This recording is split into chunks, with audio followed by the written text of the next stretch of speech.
Hi, am I on the air? Yep. Fuck. Thanks. I've been in the danger zone. He got a bath. Minus 5 stars. Mango. Huh? Yeah, we got for you. Jeff Harvey. How much is a Skyway? Play. Play 21. Action.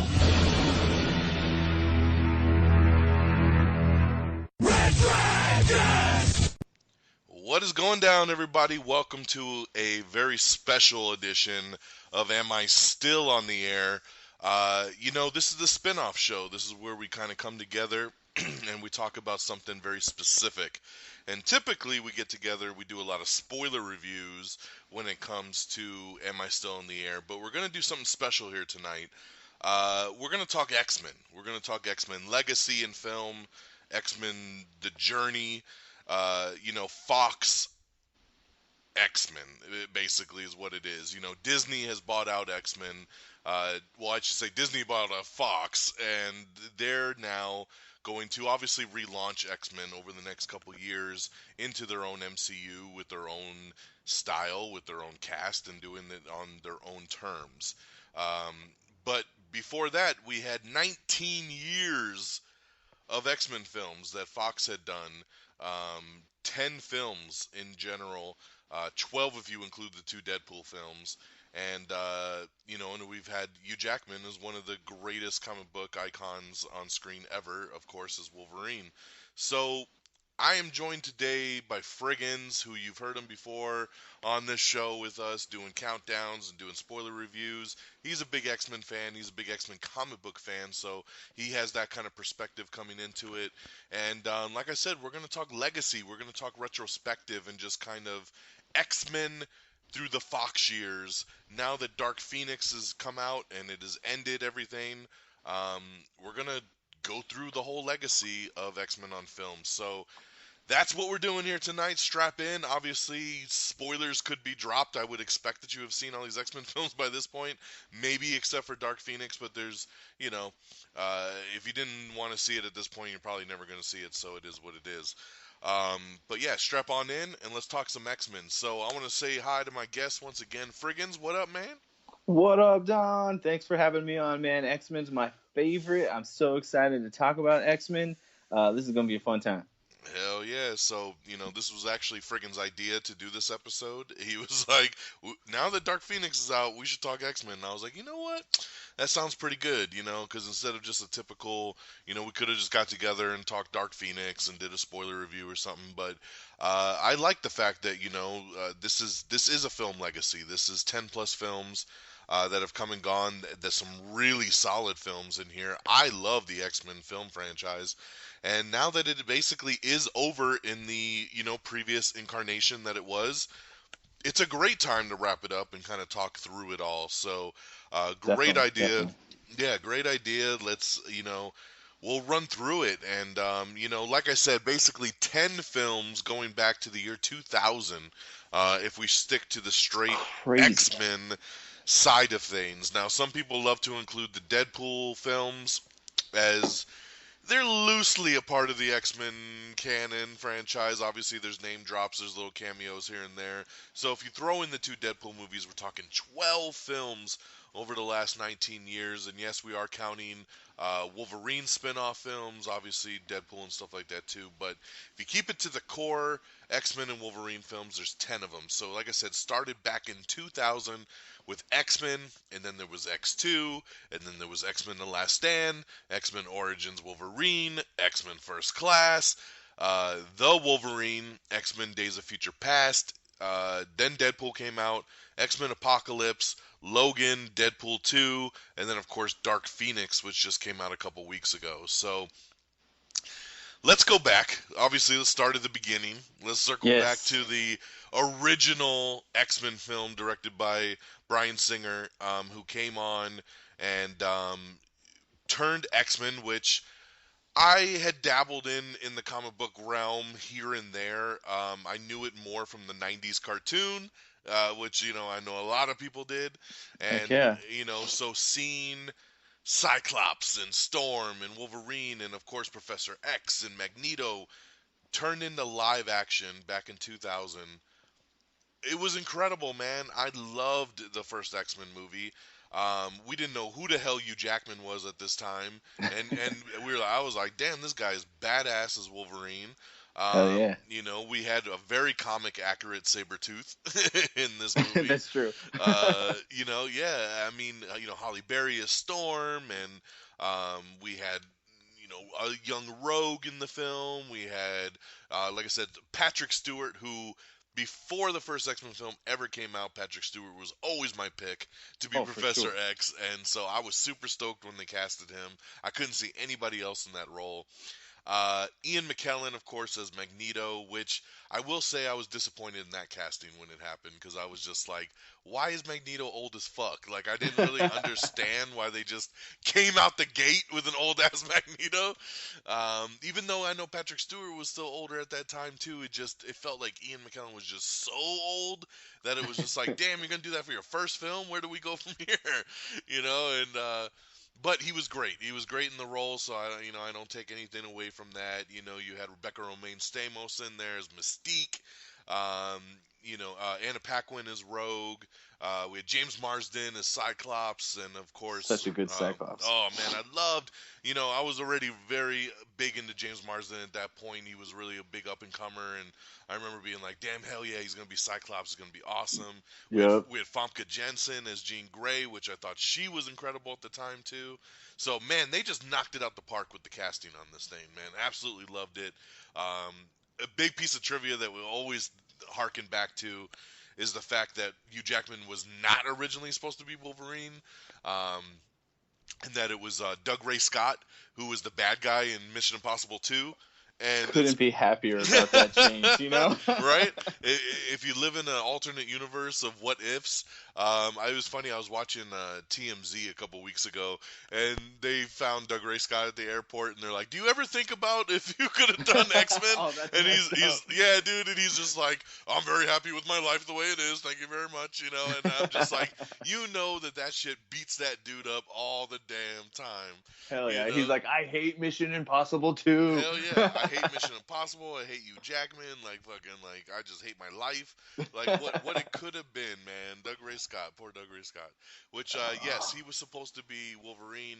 Mission Impossible 2 ran way over schedule, and he was still shooting it, and they had to start shooting X-Men, and he got let go, and they found this little stage play dude off of Broadway named Hugh Jackman, who was just singing his heart out, and they were like, "You're going to be Wolverine!" and man, was he an incredible Wolverine. So, hell yeah. Do you remember because you know how now, if anyone follows me on Twitter and talking about Don and everything, I'm constantly doing my best to avoid every ounce of spoilers. I won't even watch some trailers. I was the exact opposite when the X-Men first came out, dude. I was on websites just eating up as much information, and I remember seeing them talking about the big talk was the change from the comic-y costumes, that you can't do that kind of thing on screen, was the big thing they always said before, and they switched it and did the dark black leather costumes. And I remember just seeing the individual photo releases of all the characters and all their costumes and just eating it up and thinking, this is so cool, this is how you make it for real life. And then, of course, now, 50 years later, I'm like, oh, we need comic accurate costumes. But in 2000, where's Wolverine's yellow costume? Yeah, exactly. Give me his mask. But at the time, it was so cool because it was a way to bring the campy silliness of comics to make it quote unquote more realistic. You know what I mean? And the audiences weren't ready for that really crazy comic-y aspects, I don't think. No. And X-Men is the start of it. I mean, this is why we got Spider-Man. This is why we got Iron Man. And people forget that X-Men was the test. This is what films were putting their toe in the water before they decided to jump in. They had to see what X-Men was going to do, and X-Men actually did really well. So it caused that snowball to get all the other ones rolling. Yeah, no, it's very true. I mean, if you go back and you look, comic book movies throughout the 90s were getting super campy.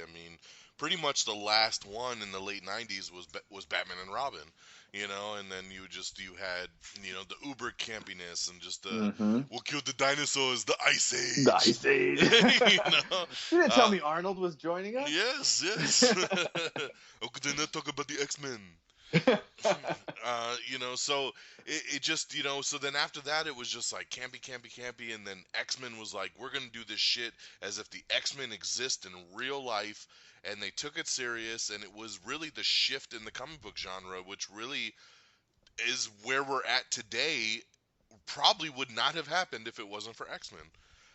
That it's very important that people understand that we have what we have today because of X-Men.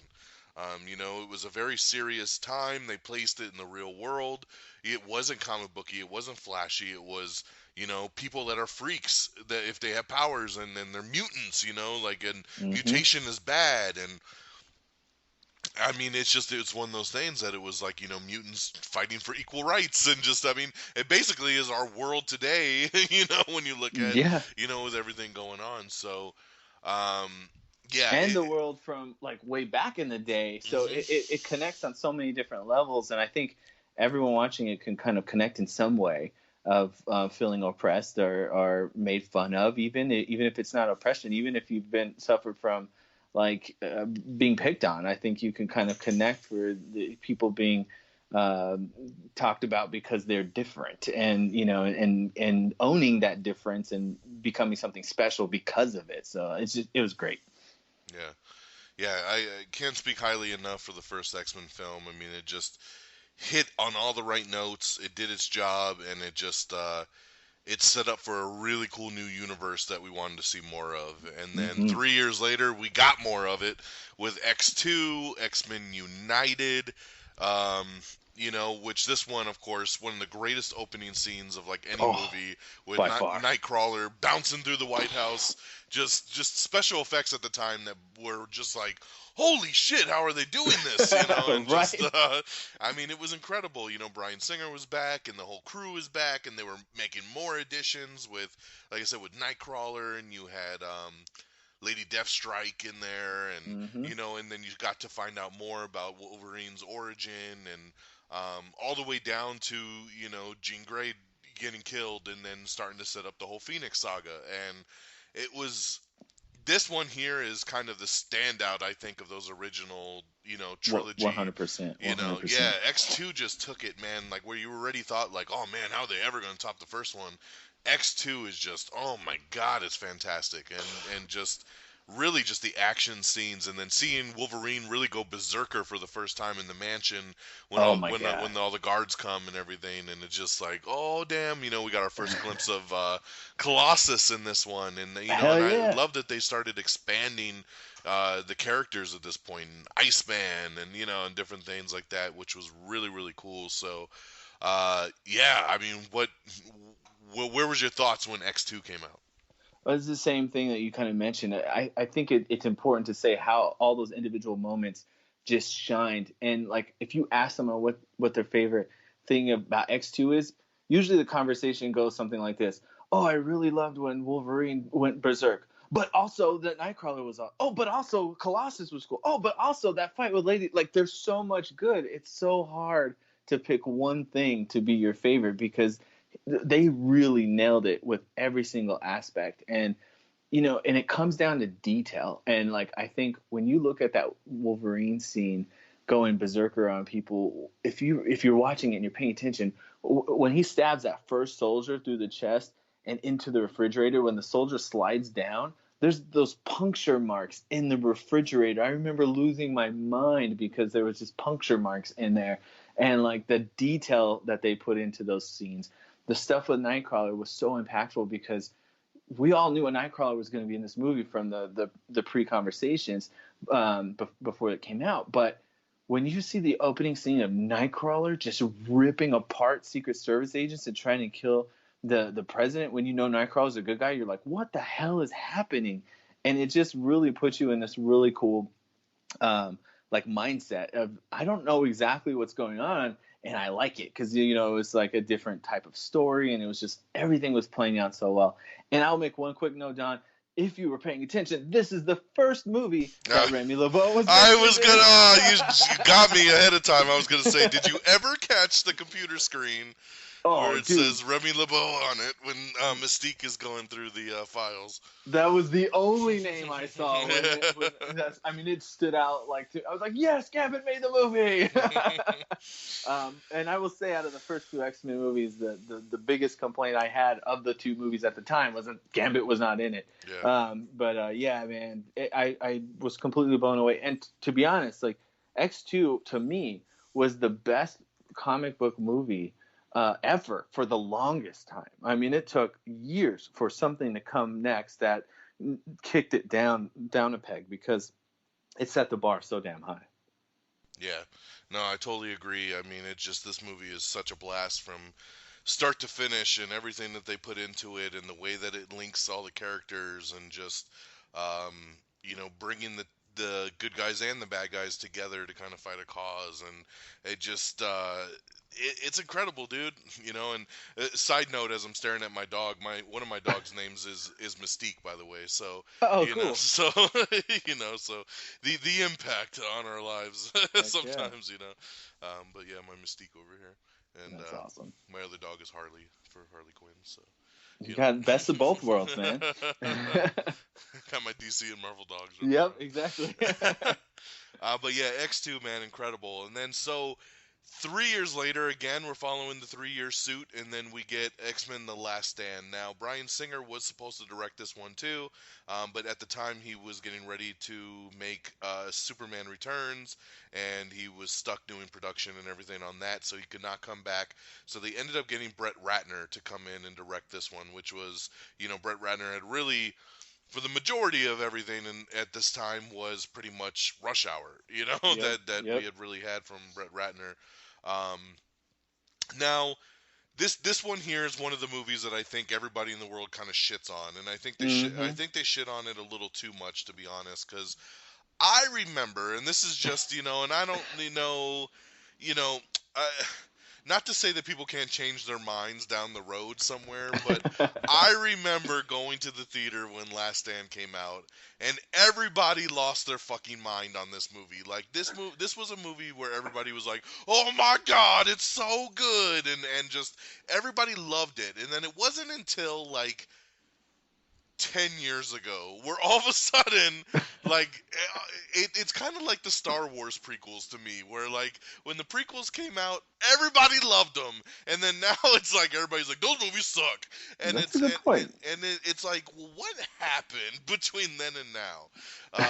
Because honestly, like, I'm not gonna say it's the best X-Men movie, but I have no problems with The Last Stand, man. Problems? I wouldn't say no problems, okay. but from just a pure action popcorn standpoint, I think it's a fun movie, man. Like, I think it's got some great action. Now, I don't agree with everything that they do in it. I didn't like killing off Cyclops. I didn't like, killing off Professor X halfway through it. Like, just everything that was kind of going down, it was like, it was a little weird. And then it also was like, it had like where the fuck was Nightcrawler at? Like, he just disappeared. He's just not around. And but I love the addition of like Kelsey Grammer as Beast. I remember when they casted him, I'm like, the fucking dude from Cheers? Like, really? This guy's gonna be Beast? Like, it made no sense. But then when I saw the movie, I'm like, he's fucking great as Beast. And so once again, it goes back to, you gotta just see people in roles before we make a big deal about casting sometimes. But that's so funny. We had complete opposite reactions. Like, everyone I talked to hated it. Only like one person talked to it liked it. And when I heard Kelsey Grammer was going to be Beast, I about lost my mind. I was like, that is the best casting they have ever done. Horrible. What the fuck had Kelsey Grammer done at that point to be like, he would make a great Beast? Just Frasier, man. Like, in Frasier, he was like, I was like, okay, perfect. He's this weird-looking fucking bald guy that's just like, why the hell would anybody think, like, oh, he's gonna be great? He was one of the best parts of the movie. Oh, my God. Yeah, I don't know, man. Like, yeah, because I remember just seeing it opening night and just everybody just fucking freaking out and just wow. And just I remember just everyone I talked to was just like, oh my God, have you seen X3? I can't wait to see it again. And like it was just I don't know, man. It was great, and it has to me. When I think of the X-Men films in a whole, just kind of as one big saga. X3 has one of the biggest scenes to me that stands out above and beyond it all, which is Wolverine and Jean Grey at the end when he has to kill him. Huh. Okay. That scene to me rocks me to the fucking core every single fucking time, dude. Of him just trying to get to her and his fucking skin is shredding off and he's just trying to get to her and he's healing, but then his skin's ripping back apart and the whole just like, I love you, and then boom, right in his fucking stomach. I was just like, oh my god, dude, that scene really does get me like every damn time. And I think it's one of the best scenes just in all comic book movies. Like I love that scene. Interesting. But it is weird with the way some of the stuff plays out. I don't know what the fuck is going on with Angel in this movie. It's like he's there, Right. he's not there. End of the movie, he just kind of flies by, and you're like, well, okay, bye. What are you doing? Like it's such a random role, especially for Ben Foster. Right? It doesn't make any sense that he was cast as Angel either. Like, he's a great actor, but Yeah. for Angel, like, I was like, what? And he never gets to like officially become a part of the team or anything, and it's just like, it's like you got to pretend it happened off screen. You just didn't see it, and like, I don't know, Yeah, man, dude. But So, I think it has well, some great action. I gotta go on the opposite side because this is the one where I lost my mind in a negative way. Like, the first two were so phenomenal, and it was like really good, and then even better, and then this. Like, that's how I experienced it. And so X1 and X2, I like was looking at all the details, and I was trying to get as much information as I could before the movie came out. X3 comes around, and I avoided everything. I didn't see a single trailer. When the trailer would come on, if I was watching another movie, I would literally plug my ears, close my eyes, and like hum so I didn't hear or see anything. So I went in totally fresh. And dude, I was beyond stoked for it. And I remember when the credits rolled, I just kind of sat there for a minute like, I liked it, right? Like, I liked it, right? Like, I had to like it. Like, it was more about wanting to force myself to like it because I knew deep down in my heart that it was a terrible movie. It's got a crappy plot. It's the worst rendition of Dark Phoenix ever. And everything was rushed. They threw in way too much. That's not to say that there aren't a couple good things about it. Like, for example, I'm the Juggernaut, bitch. Yeah, I'm the Juggernaut, bitch. I love that. People talk so much shit about that, but at the time, that's when that meme video, Yes. whatever, was going around. Like, that was hilarious. It was the best. But people talk shit about a lot of the aspects of that movie, and I think it's well deserved. But there were moments like the Juggernaut bitch. There's a scene where Juggernaut fights Wolverine. He like throws him up through the roof, and like a few seconds later, he comes flying down the other side of the roof, and it's so funny. And Multiple Man's one of my favorite characters, and he actually got to be in that movie, and I thought, oh, it's awesome, freaking Multiple Man. Get him before we get Gambit. But it comes down to like everything was rushed. Everything was too campy. We just had two solid, incredibly good movies, and particularly X2 with being so serious and so perfectly done, like thought out. X3 was so rushed. I mean, I think Matt Vaughn, if I'm not mistaken, was on board to direct at some point, but then he left after Bryan Singer first that you mentioned, and then they get Brett Ratner, and even the details of like Colossus, like his form in X2 looked 10 times better than it did in X3. I felt like they dropped the ball on a lot of things. They were super, super rushed on X3, and I have to say too that like a lot of people give Brett Ratner shit for this movie, and I don't think, and it's very unfair because he basically was a hired director to just come in. They're like, here's a fucking script, shoot the damn thing. You have fucking 3 months, do it. And he came in and he did it. Like, he didn't write the script. He didn't fucking produce it.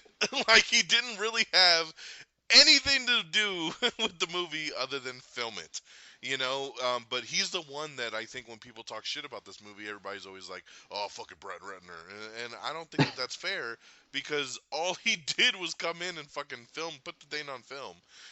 Like, if you didn't write the script, if you didn't put the thing together, you're not a producer. Like, none of those decisions you're bitching about have anything to do with him. You know what I mean? So it's true. like, so I mean, it's just one of those things that it's just, they were in a time crunch. They wanted it to be, Bryan Singer, he couldn't do it. Matthew Vaughn was going to do it. He ended up couldn't do it, and then they just needed to get a fucking director in there to meet their deadline, and unfortunately Brett Ratner is the one that got screwed on it. But I always like to kind of state that stuff there because I hate to hear somebody get completely shit on when it's not deserved. But it's. Yeah, there's a lot of love and hate for for this movie, more hate than anything else. I think so. But like I said, I remember things way differently when this movie came out, funny. and it always trips me out to be like, when did the logic change that this is just such a bad movie? Because I think there is a lot to like in the movie. I think there's a lot of really good action set pieces in this movie, and it's cool. We get to see a lot more mutants. Both the Brotherhood and even some other X-Men. We get Kitty Pryde. You get to see Iceman full on, and then Pyro and all cool. that shit. So it's pretty cool, man.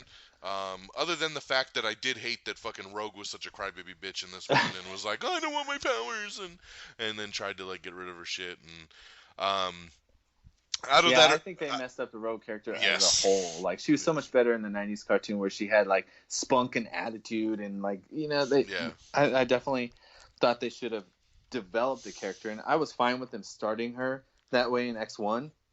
But by X3, I think she should have got some attitude and confidence and whatever. Yes. But yeah, it made sense in X1 because she's just this young girl who's scared, has powers, her family doesn't want her, and she has to find her way, But yeah, by X3, dude, she should have been flying around doing shit, and it's not. They took her out. They took her out of the mix really in the second one. They took her out of the mix in the third one. She never really got to do anything, which is just super unfortunate. I think looking back on that original trilogy, Rogue got screwed, Cyclops got screwed a lot. They could have just done so much more with Cyclops. The second movie, it's like he gets like fucking hit in the head or whatever, and then you don't see him again until like the end of the movie.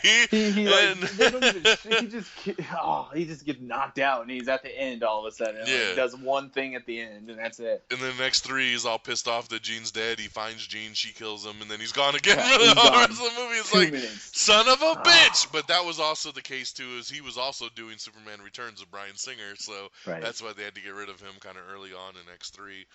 But it was a bummer, man, because it really, like, Cyclops to me growing up was one of my favorite superheroes, and I was just so stoked to see him on the big screen. I felt like he never really truly got his proper due.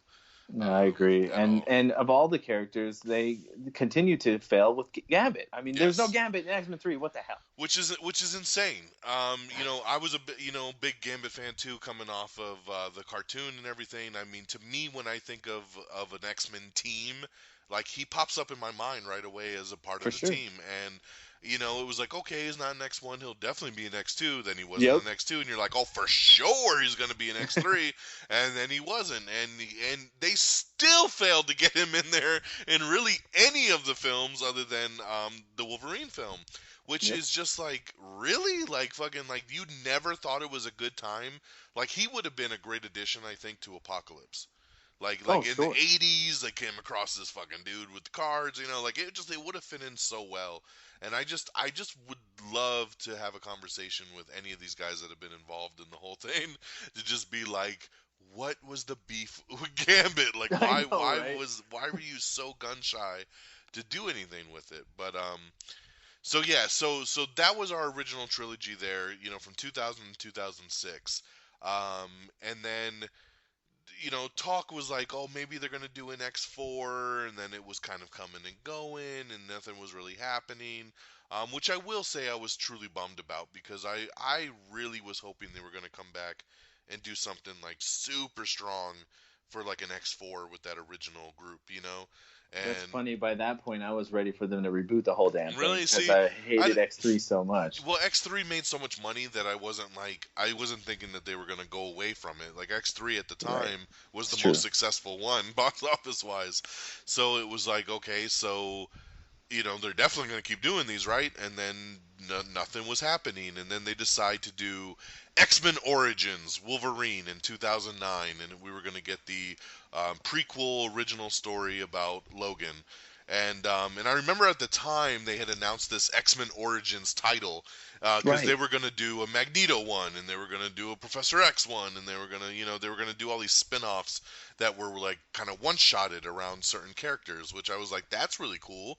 And so we get the Wolverine one, and this is another one that I'm going to flat out say, just like Last Stand, I feel that when it came out, everybody was like, that movie was the shit. And then fucking 5 years later, everybody's like, oh, I hate fucking X-Men Origins Wolverine. So I don't get it. I like this movie. I think it's a fun-ass movie. Yes, of course, this is where we get our first look at Ryan Reynolds as Deadpool, which we were all super stoked to see, Wade, which I don't give a fuck what they did with him later. When Ryan Reynolds is Wade Wilson in the beginning, is just part of the team, he is awesome. He is perfect. When he's ninja slicing bullets, it is awesome. And it just, he's the merc with the mouth. He's perfect in it, dude. And, but yeah, they go and make some weird ass decision to fucking make him a mutant and to take away his mouth and make him not look like Deadpool. And, it was very, very weird. So it does definitely go off the rails here and there. There's definitely continuity issues when it comes to this movie, along with the rest of the franchise. Professor X is fucking walking at the end, and Cyclops is like Cyclops, 18, 19, so. And of course it's played by somebody else, which I didn't like. Sabretooth is now Liev Schreiber, and he looks nothing like the Sabretooth from the first X-Men movie, and you're just like, what the hell happened to him by the time the first X-Men movie rolls around? But I did like that they set it up at the end with the gunshot, erasing his memory and everything. So it does kind of loop back to kind of link it, into the original films.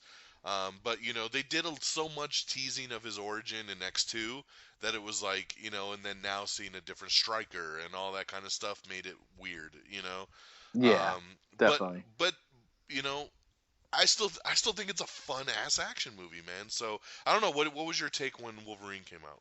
I actually kind of had the same experience you did on this one, where we differed on 3. I felt the same. Like, a lot of people I talked to really enjoyed it, and then later on, like, started a lot of hate for it. I mean, I will say this right away from the beginning, there was too much instant hate for the Deadpool. I don't even know what the right word is to use, but it was just terrible Deadpool. It's not true Deadpool. Like, I don't think if they ever had used the term Deadpool or used it as Wade Wilson, if they would have just called it their own thing, then it wouldn't have been so bad. But the fact that they were trying to say that that's what Deadpool was, like, that, I think, really got people off. Well, they called him at the end, like, Weapon 11. Weapon 11, yeah, because he was Weapon X.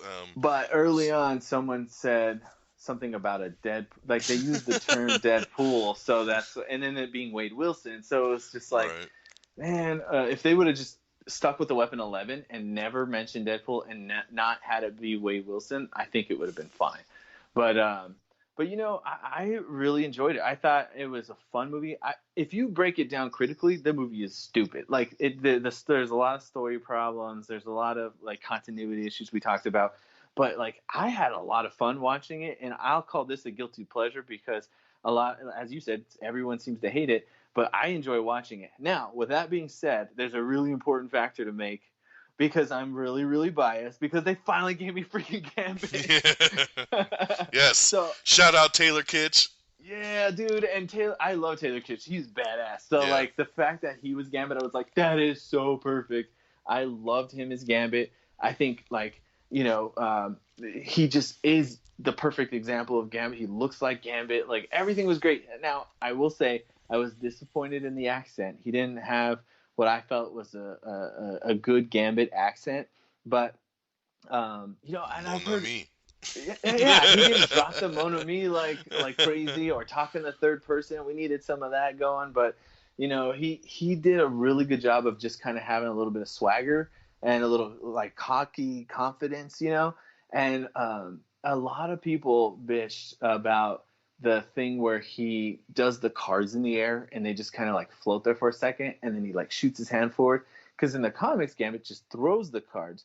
But I thought this was a cool and interesting way to tweak it to give it a really cool visual aspect, because we're taking it from the paper medium where you can see this like flow of energy and like 3 or 4 cards flying from that energy, and this is kind of converting it into a visual way so we can see it and be really cool. So I personally love that scene when he takes the deck of cards and just like floats them out over the air. I thought it was badass, and even though it wasn't true to the comic or cartoon, I thought it was a cool addition to the character. And the fact that he came back, because like after he drops off Wolverine on the island, I was like, well, that was it for Gambit. I'll never see Gambit again. And then he shows back up and like saves Wolverine's ass, and I was like, hell yeah, they brought him back.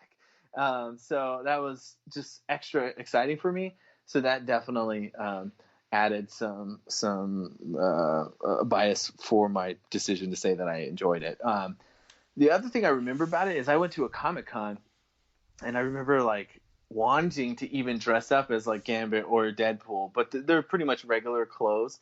And this was one of the first San Diego cons I went to, so I was just like, man, that would be so cool. And I remember seeing footage. I didn't see it at con, but I saw it online of where they showed clips of this. And so even before I saw the movie, like where Wolverine and Sabretooth are facing off, and he's like, oh, you got these new metal claws. And he's like, how are you going to kill me? Or something. I don't remember exactly what he says, but he's like, I'm going to cut your goddamn head off and see if that works. And I was like, fuck yeah, that's so dope. Yeah, so I don't know. I had a lot of really good memories with it. I remember really loving Wade Wilson, really loved Gambit, loving Blob. That was a cool addition. And even though Lee Schreiber didn't match what we saw with the other Sabretooth, I thought awesome. He was a really good Sabretooth, and would have liked to have seen him carry that through. Yeah, he was great, man, and I had always held out hope that he would come back, later on, and I felt like things were set up in this movie that I was hoping for a payoff down the road, and that's including, Gambit. I thought they had such an opportunity to bring Gambit back later on to be like, sure. Hey, it's me. Like, you don't remember? Like, I helped you out back in the day, and they never got to do that, and it really, really sucks that they wouldn't have pulled the trigger on something like that, because, in the world that we live in now of so much connectivity and universes, they had a lot of opportunity to do stuff, and they didn't. And I think that's, like, going to be another thing we talk about as we go forward with the X-Men is I think that the continuity aspect of it and connecting aspect of it is one of the flaws here, where they didn't have someone connecting everything. And that blends perfectly into First Class, because I think that's where it really started. Because in X-Men Origins, you have a little bit of tweaks, like maybe Cyclops being a little too old in Origins, not young enough, and like things like that. But in First Class, we really see a shift and starting changing some of the quote-unquote timelines. Well, that's like... now I'm spacing her name, but fucking Diamond Chick. Oh, yeah, Emma Frost. Emma Frost, who's good in fucking Origins, but then obviously a villain in First Class, so shit like that. That's just like, oh, come on, what the fuck? Exactly. So we get Wolverine, X-Men Origins Wolverine, directed by Gavin Hood in 2009. And I'm still at this point waiting for my X-Men 4 to come around, and it really doesn't. And then all of a sudden they're like, "We're gonna reboot," and I'm like, "Oh shit, we're really rebooting? This sucks." and they say, "Yep, we're doing X-Men First Class, and it's gonna be directed by Matthew Vaughn." It comes out in 2011. Actually, this is one of those ones that, like, it really didn't do all that great at the box office. A lot of people were, like, not cool with it being rebooted. But critically, it was one of the best rated ones from a critical standpoint. I remember everybody was just like, man, I love First Class. This is one of the ones that stand up for a lot of people. I remember originally not liking it because I've always felt, just in movies in general, I don't like to go backwards. I like to go forwards. And I didn't like that they were going, like, in the fucking 60s for this movie. Or the 50s, I should say. I didn't like that they were going back so far, and it was just like, damn, okay, cool. But it was cool to see, like, they casted Michael Fassbender as Magneto, which I Perfect. was Oh my not God. even super familiar with Michael Fassbender at this point. He was a very B-level kind of actor at this point. Like he was Sure. in like 300 and stuff like that, where you don't even recognize him because you're like, you didn't know who the fuck he was when 300 came out, you Mm-hmm. know. And then he's just always like a side character in a lot of stuff until this movie, and then you're like, damn, this guy is fucking awesome. Like he's exactly what I wanted in the first X-Men movie when I was like, He's the why'd they get Magneto the you old always ass wanted. fucking Ian McKellen? Yeah, I was like, then I got Michael Fassbender, and I'm like, this is what I'm talking about. Why didn't we just do this in the beginning? You know, and then you get James McAvoy, who I had always liked ever since Wanted, you know, Yeah. and I was like, oh, that's awesome. You know, he's going to be Professor X. This is great. And then Jennifer Lawrence stepped in as Mystique, and but then it was pretty much a whole new cast at this point. We got Young Beast, which made sense, being that, you know, I liked how that kind of connected with Kelsey Grammer's Beast being like he was Sure. once a part of the team and then he left. So now you get that aspect of it. We get the female Angel. You get Cyclops' older brother Havoc. You get Banshee. You know, so a lot of side characters that I wasn't super familiar with at this point. And then of course you get Mr. Kevin Bacon in there as the villain, and you get the whole what was the name of his evil group in that movie? Oh, the Hellfire Club. The Hellfire Club, yes. Yep. You know, you get Azazel, which was really fucking cool to see. Oh, he was awesome. He was so good. I loved Azazel, man, and it was a bummer that we only saw him in First Class out of all these I movies. know. He totally should have come back. Which again, such an opportunity with him and Mystique and fucking Nightcrawler. They could have done some shit, Mm-hmm. but they jumped it. But yeah, just really cool shit, man. Yeah, we see the X-Men team put together. We see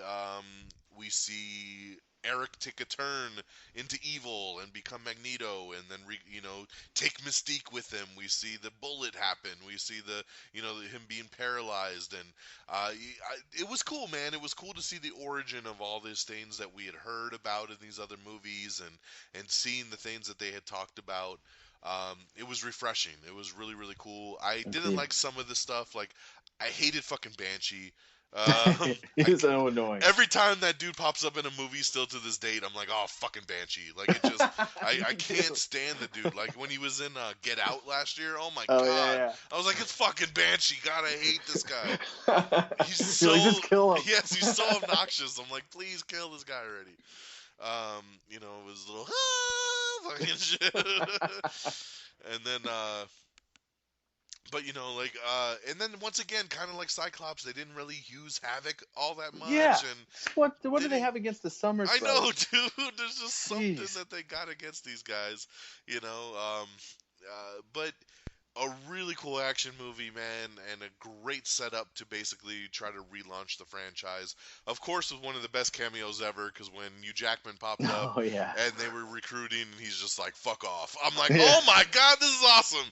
And then, of Oh, course, it leads to you're wondering and scratching your head going, so is it the same universe? Right. Because honestly, stuff like this hadn't really been done before. It was like, if you're gonna reboot, you reboot. There's no such thing as really like a soft reboot or a half-ass kind of reboot where it's like, we're still kind of in the same world, we're just going backwards.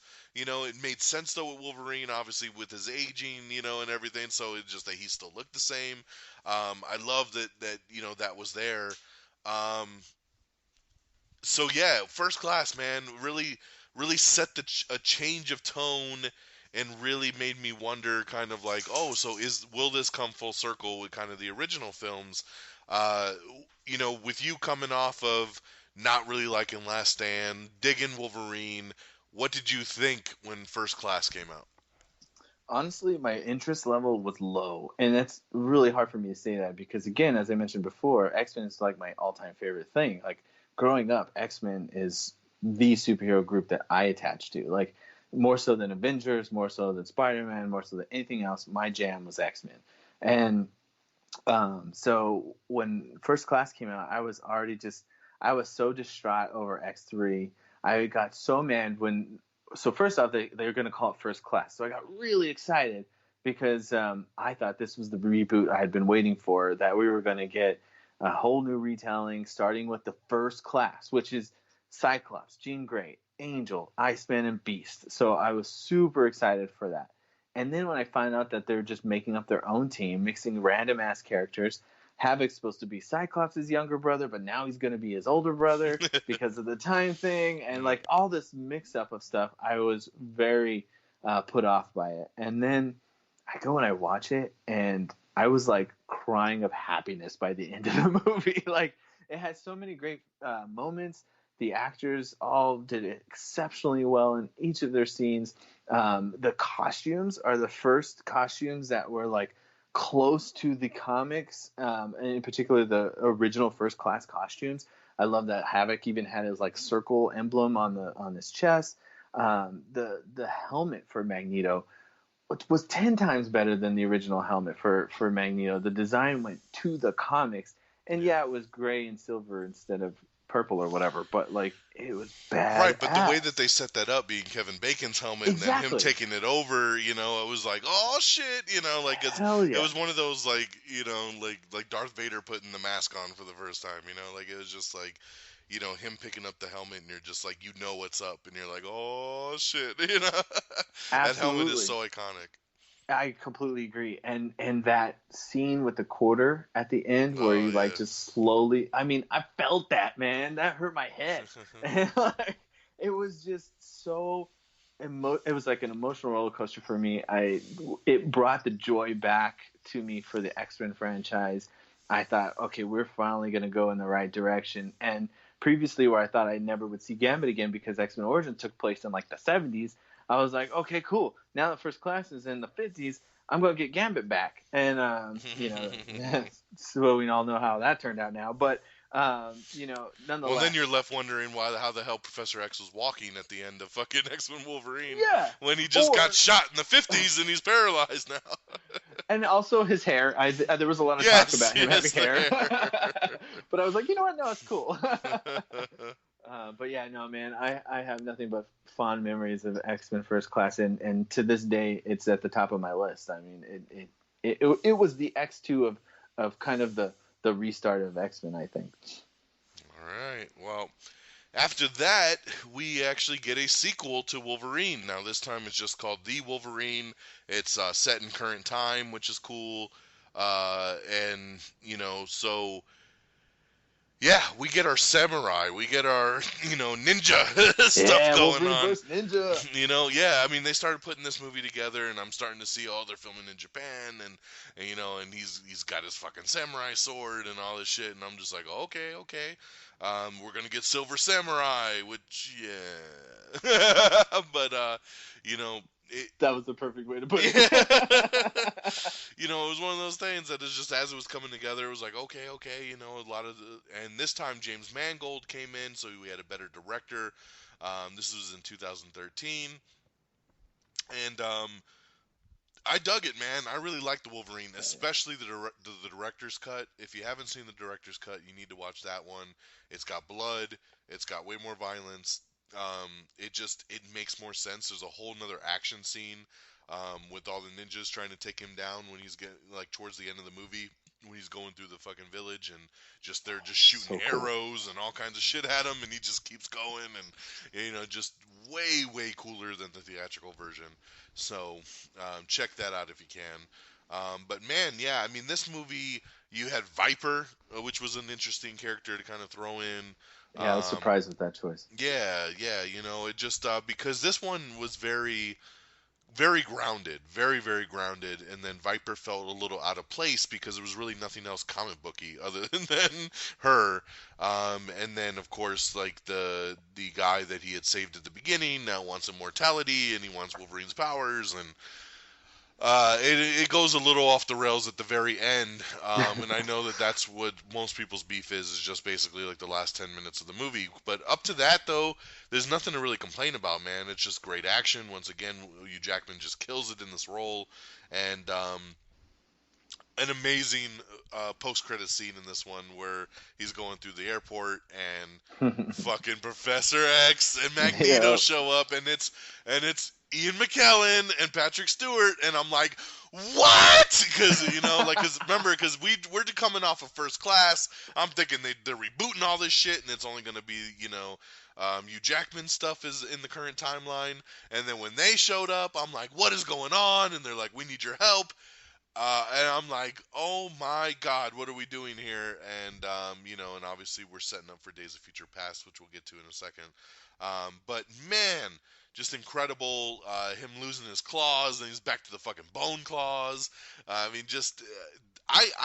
really like the Wolverine, man. I don't know. What was your take on this second solo Wolverine film?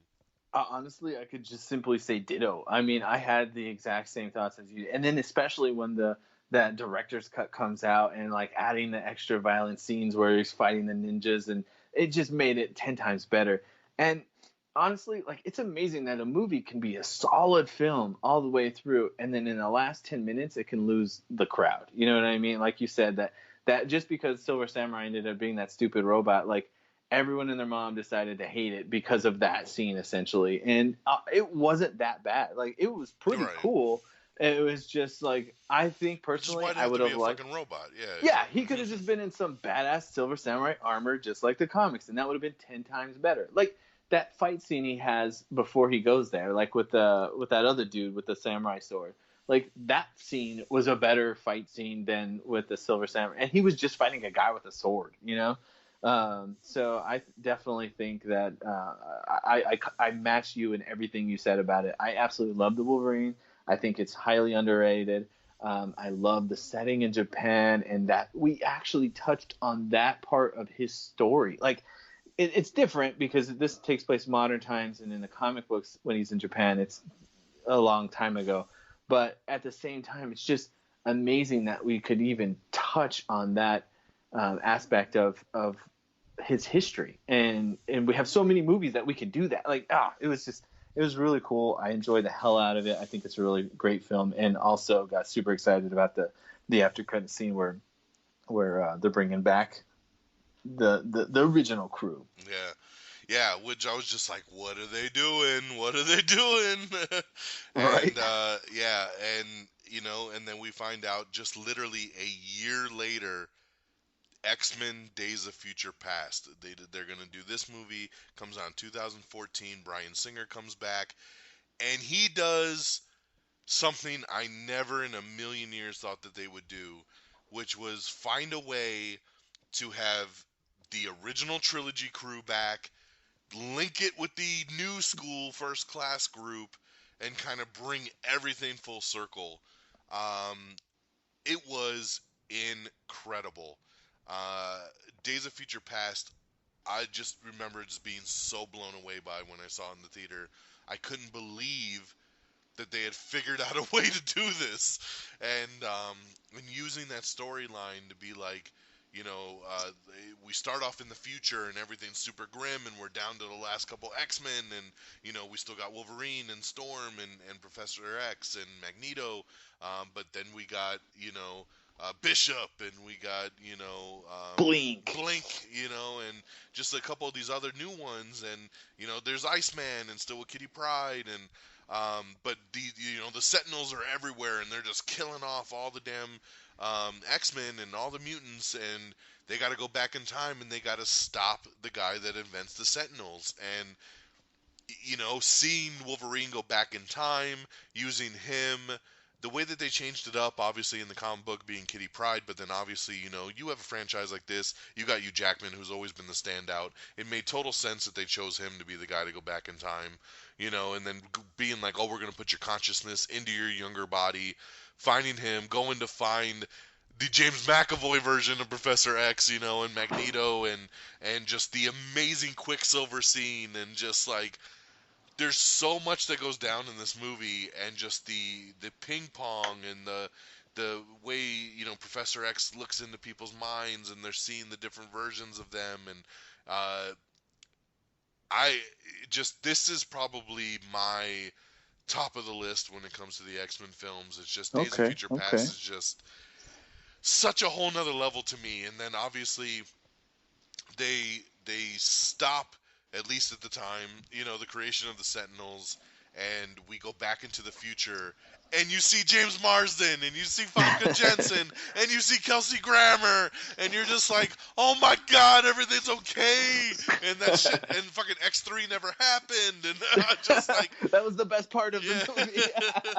it was so cool, and like I said, man, just so unique that somebody thought to sit down and be like, yeah, we rebooted it, but why are we forgetting about the things that we did in our past and just trying to find a way to link it all together and to really show that it is James McAvoy that is the younger version of Patrick Stewart, and it's that Michael Fassbender is the young version of Ian McKellen, and just that we have these different versions, and being able to use Wolverine since, once again, because he's the guy that doesn't age. So then, which is funny because Hugh Jackman looks better in Days of Future Past than he does in the first X-Men movie. Right. He's like more ripped. He's like 10 times better. Bigger. Yeah. And he's like older, but still somehow looks better than he did when he was younger. It just, holy shit, man. I love this movie so much, and just everything it does with, with Mystique, being in the timeline of that she kills, Bolivar Trask, and that's what creates the Sentinels, and they use her, her mutation to why the Sentinels are so unstoppable, and I love the way they linked everything together. But once again, this is where the continuity gets all funky again, because it's like, there was a Bolivar Trask in X-Men 3. Right. And he's a black dude. and then gonna skip now over it's that guy. now it's Peter Dinklage, and They could have the same name, I guess. I mean. Yeah. Well, just like in X3, they have the chick that is the chick from First Class that's with Professor X. The one that Moira McTaggart. Yeah, Moira McTaggart. She's she's an X3 also, and just totally different stuff. But this is where I guess my biggest beef with the continuity in the X-Men franchise is the whole Mystique angle. Yes, the way I'm that glad you brought it up, because the way they in First Class they set it up like, oh, she randomly broke into Professor X's house one night when they were kids, and he's like, you could stay here and have fun with me, and she's like, okay, and she becomes his like adopted sister, and they grew up together and all this stuff. Whereas like in the original trilogy, they never had any connection whatsoever together. They never even talked to each other in the original movies, but then in the later half of the movies, it just there's such a connection, and it's my sister and this and that, which is funny because it was funny watching them try to connect the dots, because in Days of Future Past and when they're in the future and they're trying to explain the plan, you got Patrick Stewart being like, when I was a kid, she came into my house and we grew up together, and I'm like, since when, motherfucker? That never happened. You never mentioned that shit. You never mentioned that shit. Like fucking, she wasn't Raven to you. Exactly. She just fucking he did. I don't even think he said her name. Yeah, exactly, dude. That's what I'm saying. There was like zero connection, but then they make like the deepest connection by making them like stepbrother and sister. When Professor X says you're dead to him, he fucking means it. Yeah, exactly. So that kind of goes a little off the rails for me with the whole Mystique angle. They tried, but then that was that was a weird one for them to kind of put together. Because she flip flops so much from then like going with Magneto at the end of First Class, but then by Days of Future Past she's kind of off doing her own thing and she's not with them anymore, and just a side nitpick, but Days of Future Past, once again, you bring back Havoc for a little bit, and it was cool to see them kind of link a lot of the characters back up, even though they make an offhanded comment that all the other First Class people are dead. Yeah, they're like, show like a couple like death photos or something. They're like, oh, Banshee, oh, fucking, you're like, yes. Angel, like they're looking through the fucking corpse records, and Azazel's in there and all this stuff, so the government's been doing experiments on all these guys and they're all dead. We even see a young Toad in this movie as well too. Oh, that's right. But yeah, so love Days of Future Past. I just, like I said, pulling off what they did, incredible. Um, we don't find out how the hell he got his adamantium back, though, since, like I said, at the end of Wolverine, he's got bone claws again. So I was always very curious of how he got his steel claws back. Um, that's one of those things.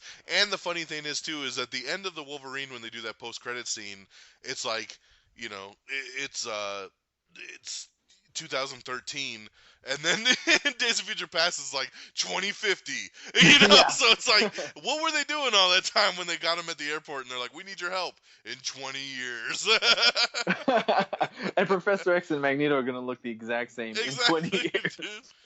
Well, that's the other part of the continuity thing is fucking, like, especially since First Class is like in the 50s, every movie they jump 10 years and nobody ever ages a fucking time, dude. I think in Dark Phoenix, Magneto and Professor X that's in the late 90s, so in less than 10 years they're supposed to turn from Fassbender to I saw a couple memes that was like the 90s were really hard on these guys because it's all like they instantly turn fucking old as shit by the year 2000. Seriously. Well, dude, I really enjoyed First Class when I saw it in theater. I thought it was amazing, and I absolutely loved it. And then they came out with the director's cut of that, which shows some additional scenes, included Rogue, who had got cut from the original version. And, I thought that was excellent.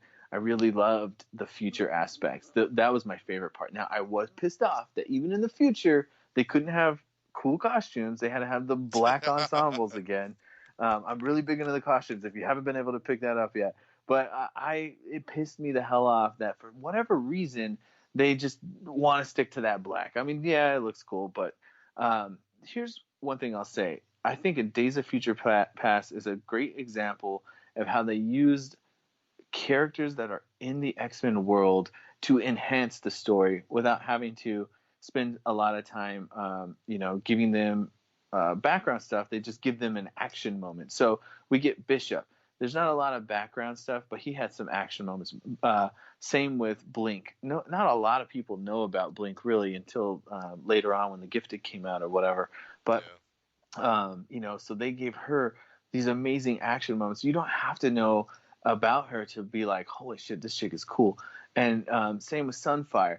But the key there is they're using characters that are established, and they're keeping their powers as established in those in the comic world. So whereas, like, if you go back to Last Stand, when it didn't work is when you're using background characters and tweaking stuff. It's like there's no need for it. You already have characters that have those powers, so why tweak it? So there was a Callisto ripoff where she had Callisto powers, but she also had she had Caliban powers and she had Quicksilver powers mixed together. And then they used Psylocke in the background, and Psylocke's character was just in the background of X3, and they used a really obscure power that Psylocke never uses, and they didn't even use her real power that she's known for.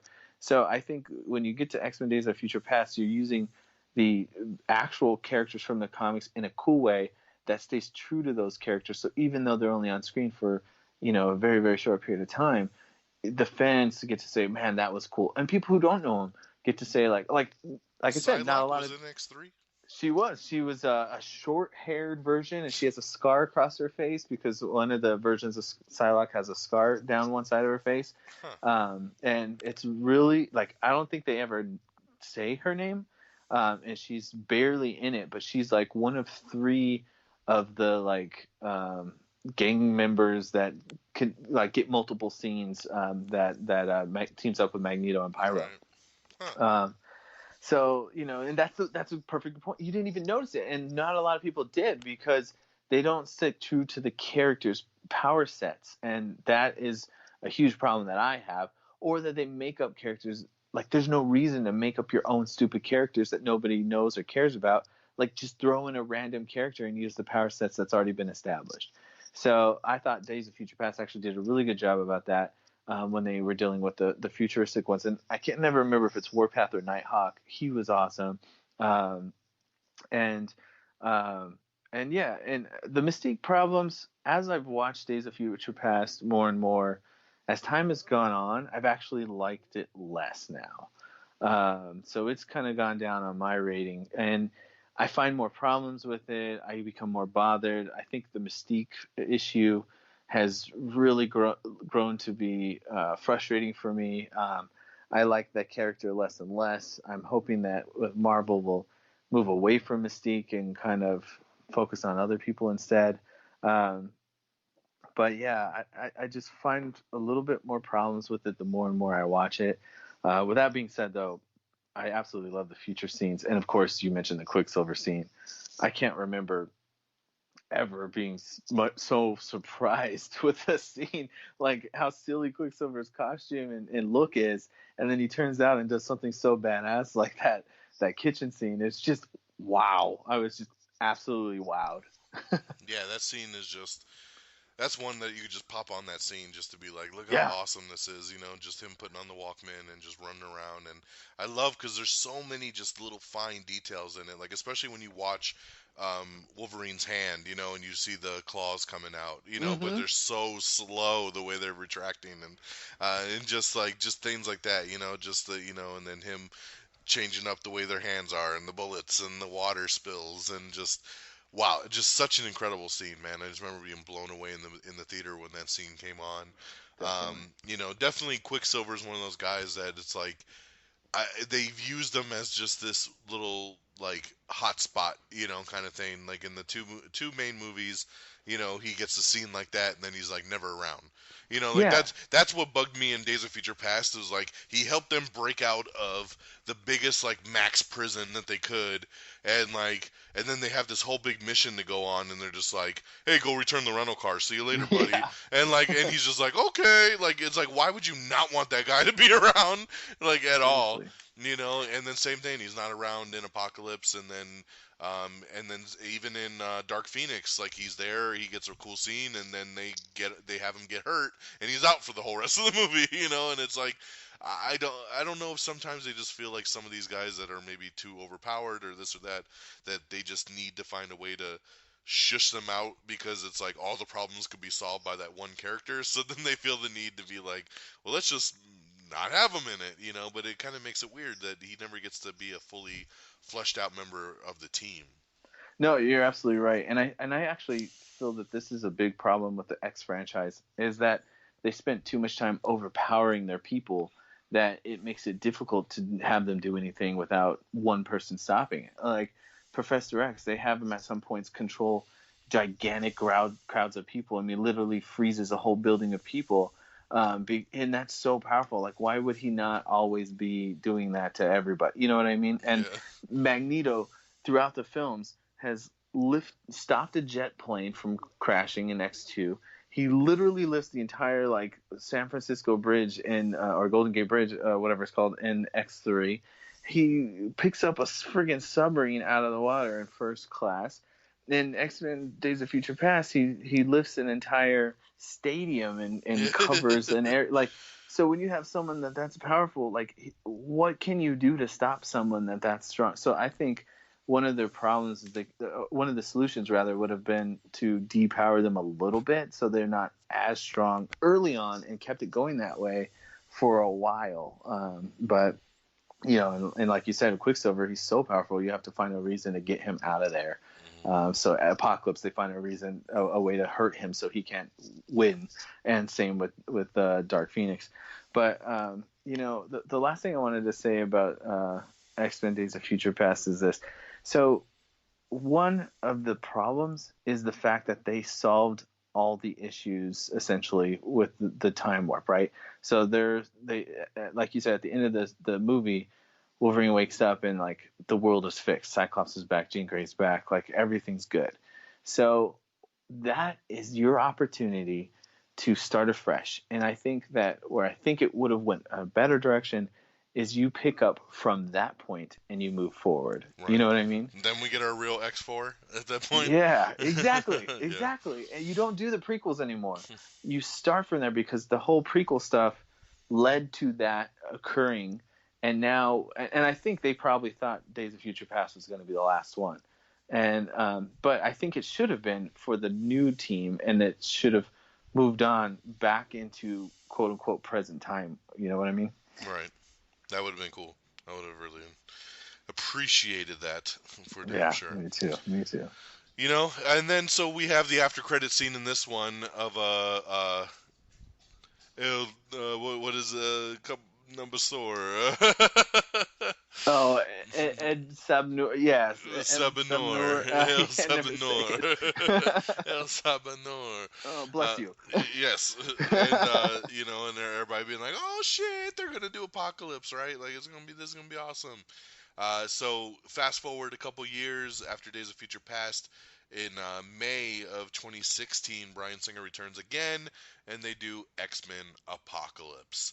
This time we're in the 80s, right? Because we keep jumping. First Class is in the 60s, and then Days of Future Past is in the 70s. Apocalypse is in the 80s. You know, I gotta say, this one, I have to say, you must love at least from a suit perspective, because everybody looked cool as fuck in this movie with the 80s suits. Like, I loved this. I thought Magneto looked so fucking badass in this movie. His suit was so awesome in this one, man. They actually got to wear superhero suits in this one. Well, he did, and Psylocke did, and Storm did, but the rest of the team had black suits again. I mean, and then they give them badass suits At the end, the last scene. Come on, and they're What not are you in them doing to anymore me? by the next movie. I know. I'm like, seriously? And I remember literally saying out loud at Apocalypse, at least I'm gonna get the cool suits the next movie. Nope. Exactly. So yeah, so we have Apocalypse. This one's in the 80s. Apocalypse is we start off with him and basically in Egypt, and the original Apocalypse transfers his body into the new one, and then this whole big thing happens, and he gets trapped under the sands, and we fast forward into current time.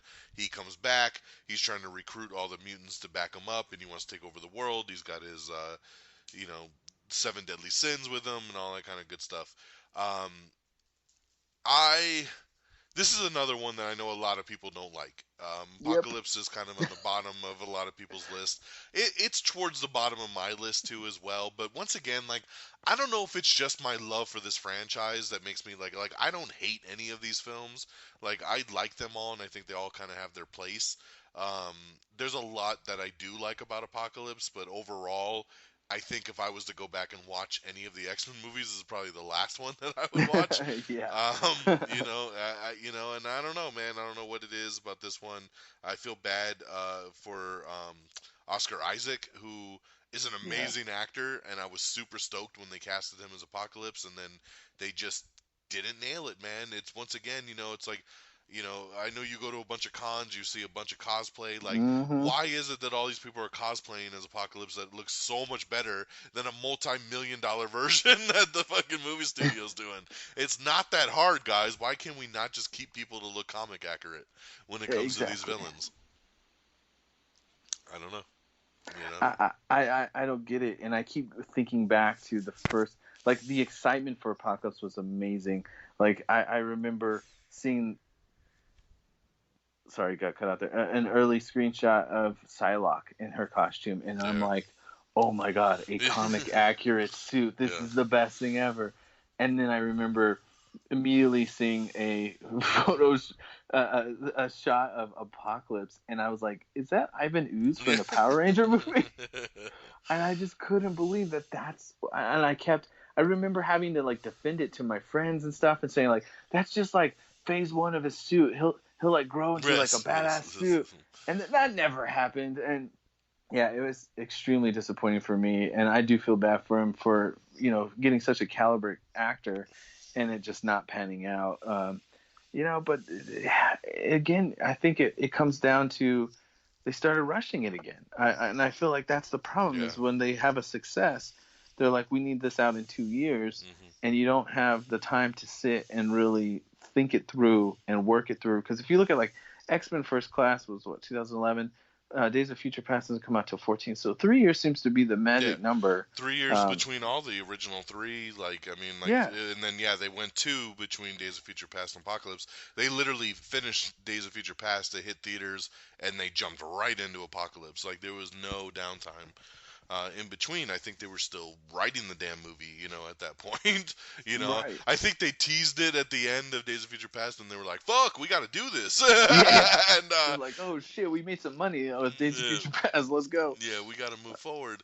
Um, yeah, just so many balls dropped here. Now Mystique is good again. She flip flopped all over again. She's like Mm-hmm. part of the X-Men team. We get Angel back again, but it's a different version. And then but now we get reintroduced to new, younger versions of Cyclops and Jean Grey and Nightcrawler. Which, so once again, continuity, because now Nightcrawler's Just gets there, all messed up young, again. and Yeah. so Storm, she gets recruited as a villain, and so it was interesting, man. Like there's some really good action in this one. Once again, the Quicksilver scene, obviously of the mansion blowing up and him going running through saving everybody is awesome. Um, but yeah, overall, this is probably towards the bottom of the list here when it comes down to it. And you're right, man. And then you get that awesome scene at the very end where pretty much Mystique is like Captain America, being like, "X-Men, assemble!" And everybody's got their brand new suits on, and Cyclops has his comic book suit with the big X on it, and he's got the silver visor, and you're like, "Oh shit, this looks fucking badass!" And then and then you're like, "Next movie," and then no. And then And then no. see, and you reminded me of a big complaint I had that, and when First Class came out, J Law wasn't like the biggest deal yet, but then she blows up, right, because of the Hunger Games and everything else. So now they are forced to make her like the main character. So I always hated that Cyclops didn't get to be the leader, that he didn't have those leader aspects. Like he should have been the one like stepping up and like taking charge instead of Missy. Now they're saying that he's younger, she's older, whatever. That's why. But I just that was one aspect that I couldn't get past through, and not all those in all of those movies where they bring them the younger Cyclops and all that stuff. So I did like that when they brought in Havoc again. And then Havoc gets killed, and that's what actually blows up the mansion, But it was nice to at least see the Summer Brothers together for a second. Yeah, that was cool. Connect those dots a little bit. Mm-hmm. So a year after we get Apocalypse, we get Logan, the final send-off for Wolverine. This is the third solo Wolverine movie. We're hearing, Hugh Jackman being like, "Hey, this is it for me. I'm wrapping it up." And I gotta say, Hugh Jackman even popped in a cameo in Apocalypse, a very cool Weapon X scene with Jean Grey unlocking, they're at the tower from X2, and she opens the safe, and Wolverine comes out all crazy, like beast mode, which was really cool to see. They went very comic accurate with him in that one, which was awesome. But once again, keeping up with the cameos, Hugh Jackman had popped up in every film up to this point. And then we had Logan, like I said, basically taking place in the future. Most of the X-Men are dead at this point. It's just... what are you doing? You're starting to make a lot of noise over there, buddy. Me? Yeah. Really? Yeah, it sounded like you're opening a bag of chips well, and just starting to eat. I'm not doing anything. That's weird. The phone must have done something weird. My bad. I'm like, damn, what's going on over there? Oh, didn't do anything. But yeah, so in the future, Patrick Stewart's Professor X is getting very old. He's getting very crazy. He's having these weird headache breakdowns that, because of his power, is causing earthquakes and all kinds of crazy shit. And Wolverine's taking care of him, man. It's old man Logan, and they finally went rated R.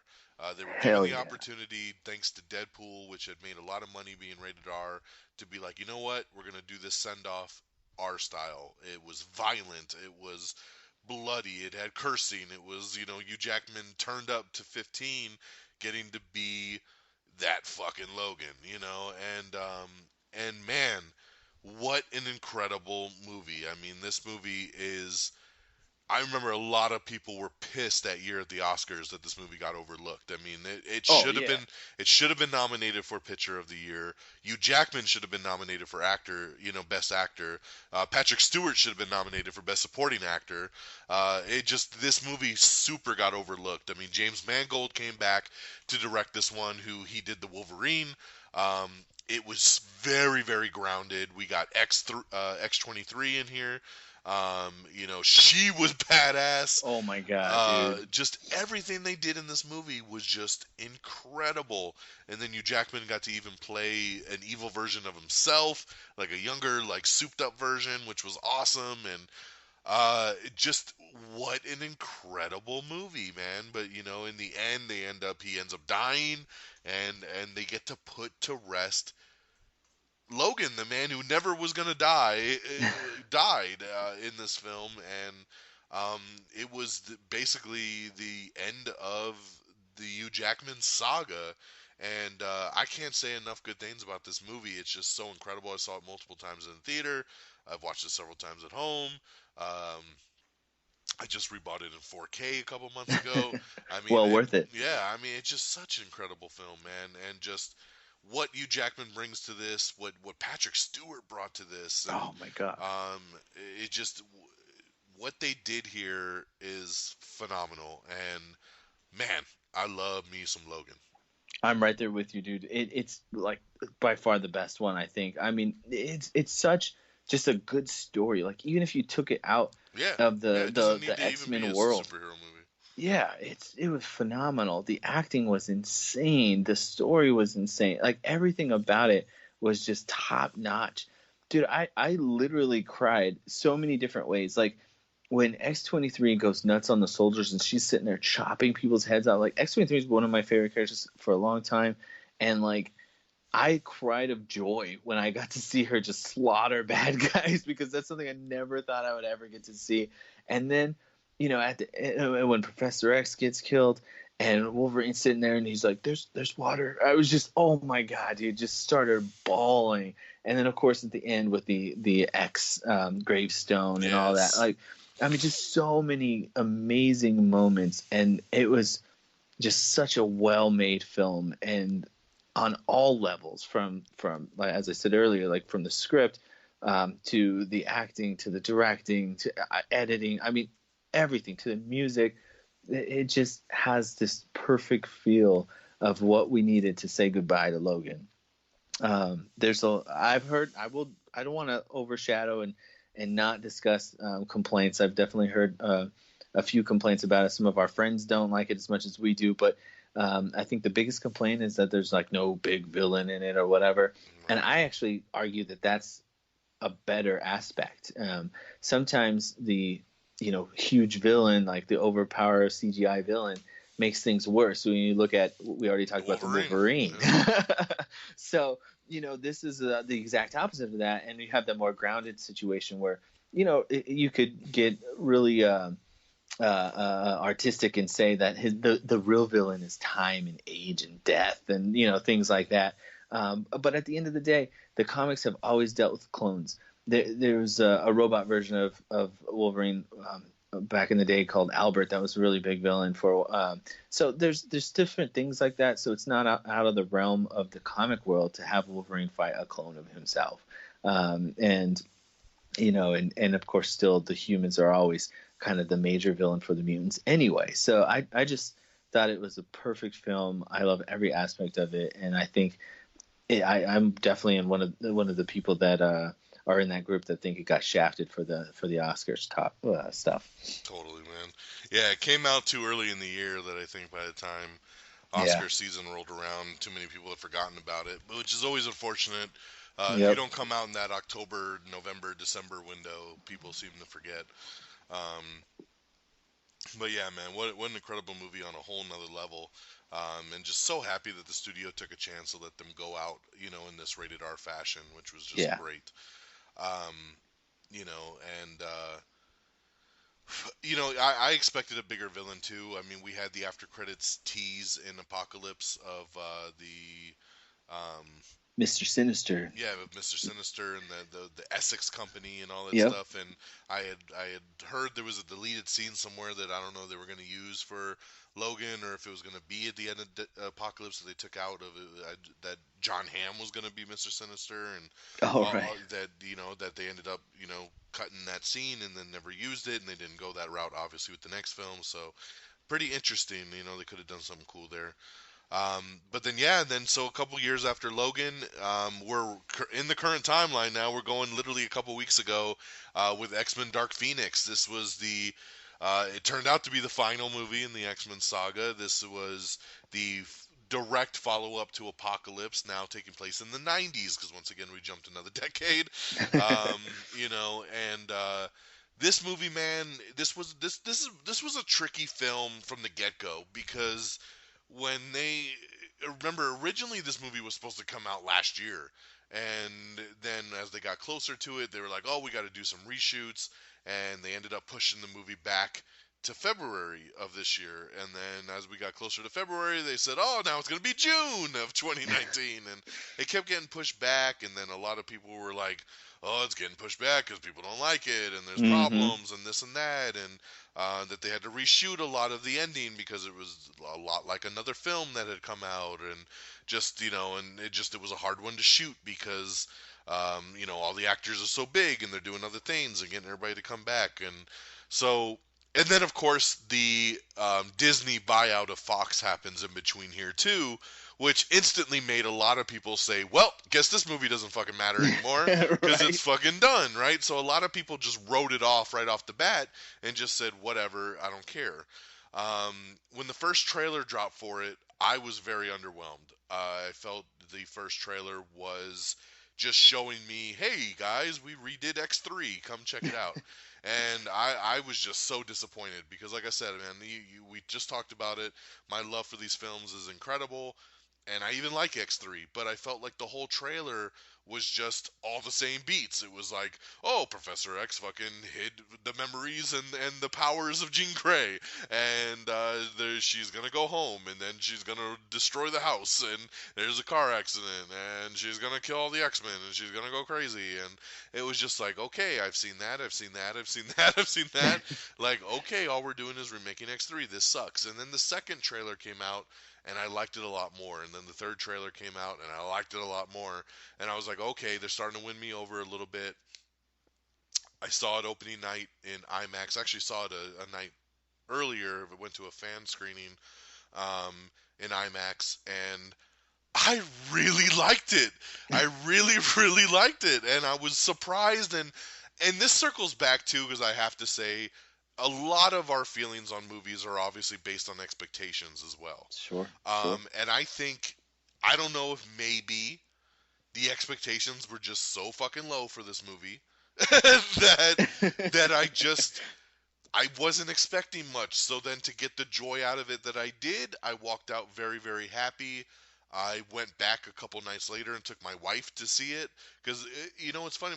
My wife actually really likes the X-Men franchise. Like, she likes the groundness of it, and so she was like, "Yeah, let's go watch it." And I was like, I was totally down to see it again. Like, I really liked it, and even watching it the second time, I enjoyed it just as much. I didn't lose anything. I didn't feel like, oh, that didn't work for me like it did the first time, or I didn't have any big problems. I mean, there's stuff like Jessica Chastain's character is dumb. Like, there's no need for it. It doesn't really do anything. You could probably remove it and still have the same movie. Obviously, I get the feeling that was supposed to be Skrulls, and it was supposed to be something totally different in the initial idea, and they decided to change that because of Captain Marvel, and they probably got screwed a little bit because it didn't really make any sense. They didn't really explain who they were, or what was going on, or what they wanted, and just why was she able to get the power if this power was so big and special and destroyed planets, and she could just hug Jean Grey and take it, like just little things like that. But outside of that, I thought the action was incredible in this film. I did not care for Sophie Turner as Jean Grey in the other movie. Okay. but I really liked her in Dark Phoenix. I thought she did a great job. I loved her emotion. I loved the way that she connected to it. Um, Mystique dies, which was cool. I mean, that was unfortunately they had spoiled that already online and pretty much in the second trailer. In the trailer, yeah. But they weren't hiding that at all. Like the director came flat out, like, yeah, we killed all Mystique, and I was like, oh shit, okay, like why would you not fucking save that for the movie? But so it did make that scene a little underwhelming. But at the same time, I still had a little bit of an emotional response to being like, oh shit, she's dead. Especially with Beast and everything, and the fact that they had that scene earlier in the movie where he was like, "We're the last of the first class," that they were the last that was left, and they have these new recruits, and they're the leaders now, and they're with all these young kids, and I thought, Cyclops got to do more. I loved Michael Fassbender in this movie. I thought the shit on the island was incredible when she's trying to throw the helicopter and he's pulling the helicopter down. Pulling it, his veins and I'm like, popping out. I was like, oh my God, this is so awesome. And then the emotion in him when they went full circle and he found out that she had killed Mystique. Because when Jean Grey went to see him and he kept saying, whose blood is that? And she wouldn't answer, and she's like, it's not important, and he's like, well, whose blood is that? And she wouldn't answer, and then fucking when Beast shows up and he's like, you would have wanted to do, what would Mystique want or whatever, and he's like, he realizes, and he's like, that was her blood, and he was like, oh, she's gonna pay, and fucking like, and he's like, that's who's, and then when he does that scene, when he busts in with the fucking train, and he goes head to head with her, he's like, I know whose blood that was, and I'm like, yes, because I love when movies circle back to shit, you know what I mean, just connecting that dot of him earlier on being like, whose blood is that? Whose blood is that? And then when he finally gets face to face with her and he's like, I know whose blood that is. And he's just coming for her, and she's like, you here to kill me? He's like, damn fucking straight, and he's just ready for it, and just, her crushing the helmet on his head. And that was cool. Just like that whole scene outside the apartment was incredible, dude, with Professor X fighting that other mentalist, and they're going back and forth, and poor Nightcrawler's like, push, push, push, just popping up everywhere, trying to just like stuck, yeah. He's like, are you okay? He's like, no! No. But then like Storm is blasting shit and everything, and then of course, my favorite, dude, that train scene. Oh yeah. My God, that was all I wanted, dude. And that is one of the best action scenes I have seen in a long time. Like, they're all just like handcuffed, they got the collars on from like Deadpool, that restricts their powers, and then they're like, you gotta let us out, you're gonna need our help, and the train starts getting attacked, and when they let them go, that scene is violent as hell, dude. I could not believe how violent that is. Nightcrawler snapping people's necks with his tail. Like, he's stabbing people with it. Magneto's just like slicing and dicing people with parts of the train. I mean, just like, oh my God, dude. Just like, Beast is running around and Storm's flying above the train shooting everybody with electricity. That train scene is so damn incredible, dude. If it wasn't for anything else in that movie, that scene would fucking just make me tell you that's a badass movie alone. So, like... Yeah, and even Cyclops, man, like, he was off by himself. He's like, I'm just gonna carry Jean. I got this. You guys take care of these. And he's just blasting fools. Yeah. That's how Cyclops should be. Like, he's so powerful. He looks at you, and you get blasted. Like, he doesn't need backup. Like, that was freaking dope. Yeah. Yeah, I mean, even circling back to the beginning, I love the whole, like, when they rescued the guys in the spaceship. Oh, in space, yeah. And it was Nightcrawler with Quicksilver, and he blasts him in. He's like, unbuckling everybody all fast, and then they're poofing them back and forth. And just, like, that scene was awesome, and then, like, the way they worked together in that scene, like, seeing them work as a team, like, Mystique telling Scott, like, take out the thruster, and then he shoots the thruster to slow the spinning of the ship, and it just, the way that they worked together in the film, the way it all came together, the action, I just, that movie's only like an hour and 45 minutes. I thought the pace was incredible. It never slows down. It just like goes, and the movie's over. And it's just like, okay, like, and once again, like, I'm left scratching my head a little bit because The movie bombed horribly. It made no fucking money whatsoever. Like, it's the lowest performing X-Men movie of all time. Like, nobody went to go see it. It debuted at like number 2, I think, the opening weekend it came out, and it only made like 30 million, and then dropped like 65% in week 2. Like, I don't understand, dude. Like, I'm very confused on this movie, and I think, and I like I said, I am. It's unfortunate because I think a lot of people wrote it off beforehand. I was watching reviews. I watched a lot of YouTube reviews across a lot of these reviewers that I respect and watch. And it was funny to see the 50-50 split of people being like, this movie does not deserve the hate. This is a really fun movie. Go in and enjoy it.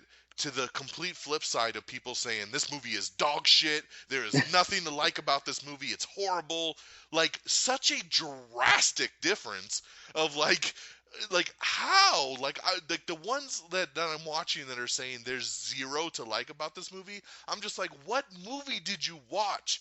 Because there is so much good in this film, and I can, if you didn't like it, you didn't like it, but like, it was incredible to me to see the hate that some people were reviewing with it. I mean, I think on Rotten Tomatoes the thing's like 18%. I'm like, I don't understand, because like I said, then on the flip side, there's a lot of people that are like, don't listen to the haters. Like, it's a fun movie, go enjoy it, which is what I'm saying.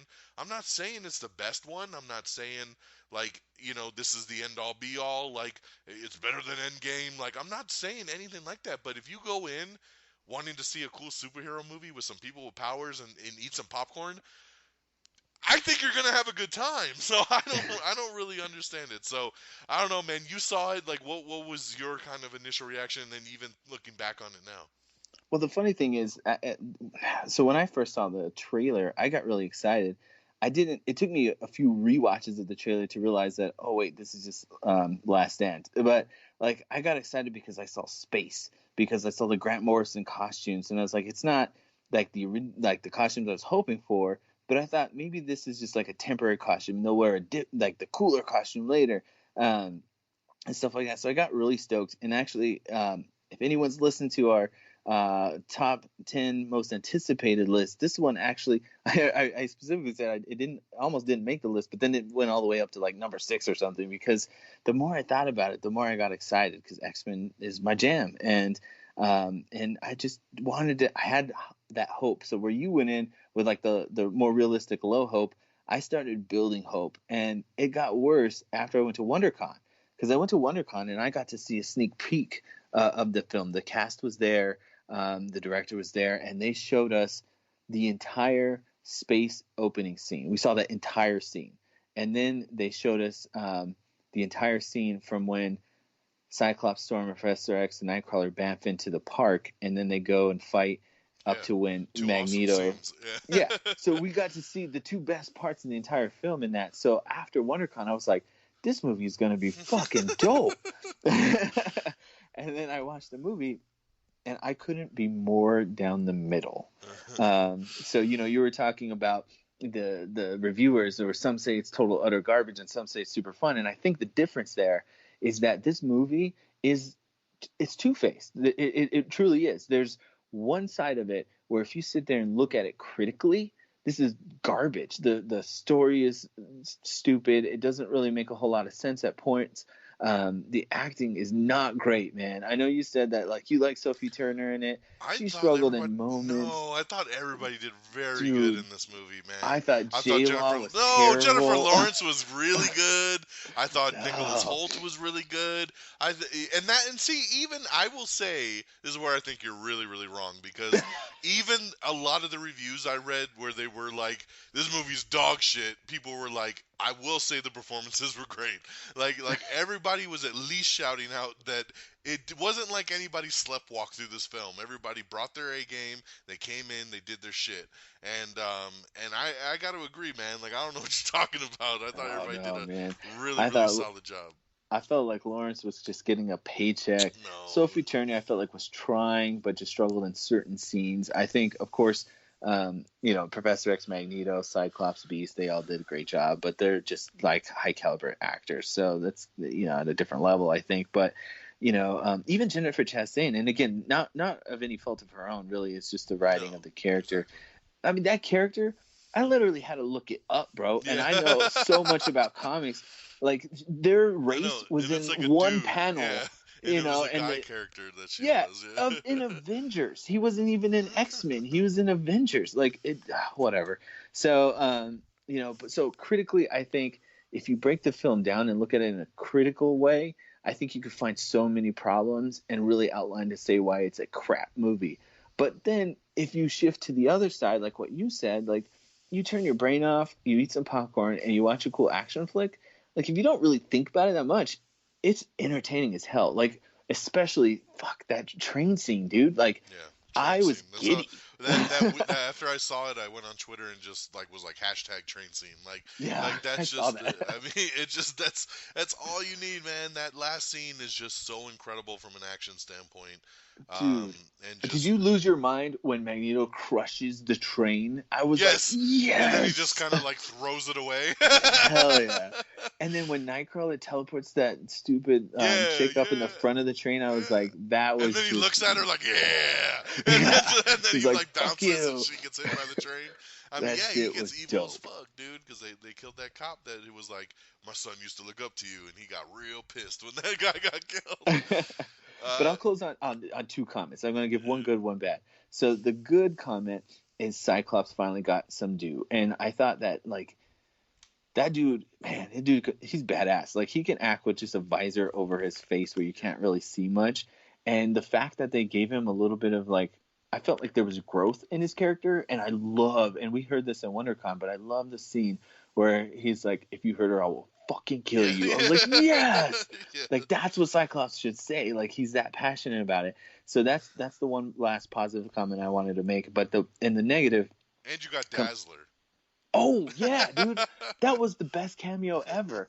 And again, a subtle thing. You don't need a lot. You just have a little moment. But she's got the right fucking costume and she's got the right fucking power, and it works extremely well. And again, you get the crap villains that are not villains, but Magneto's buddies, the two made up characters that were just assisting. Those should have been, and maybe they're not made up. I didn't bother to look them up. Maybe there's another obscure character, but there's a million characters I could have picked from to have instead of those two dudes. But anyway, the one last negative I'll close off on was the costumes again.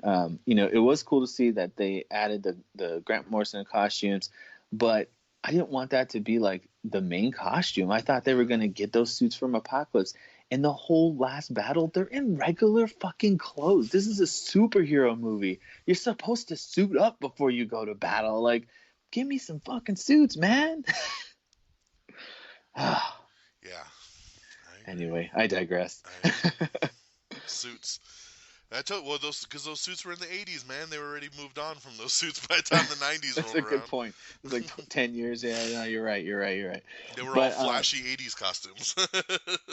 But it also messes up the timeline again. So it seems like after X-Men First Class, it's like Days of Future Past would have fixed it, but then Apocalypse takes a different turn, and then you have Dark Phoenix now take another turn. So essentially, you could break it down where we have 4 or 5 different timelines.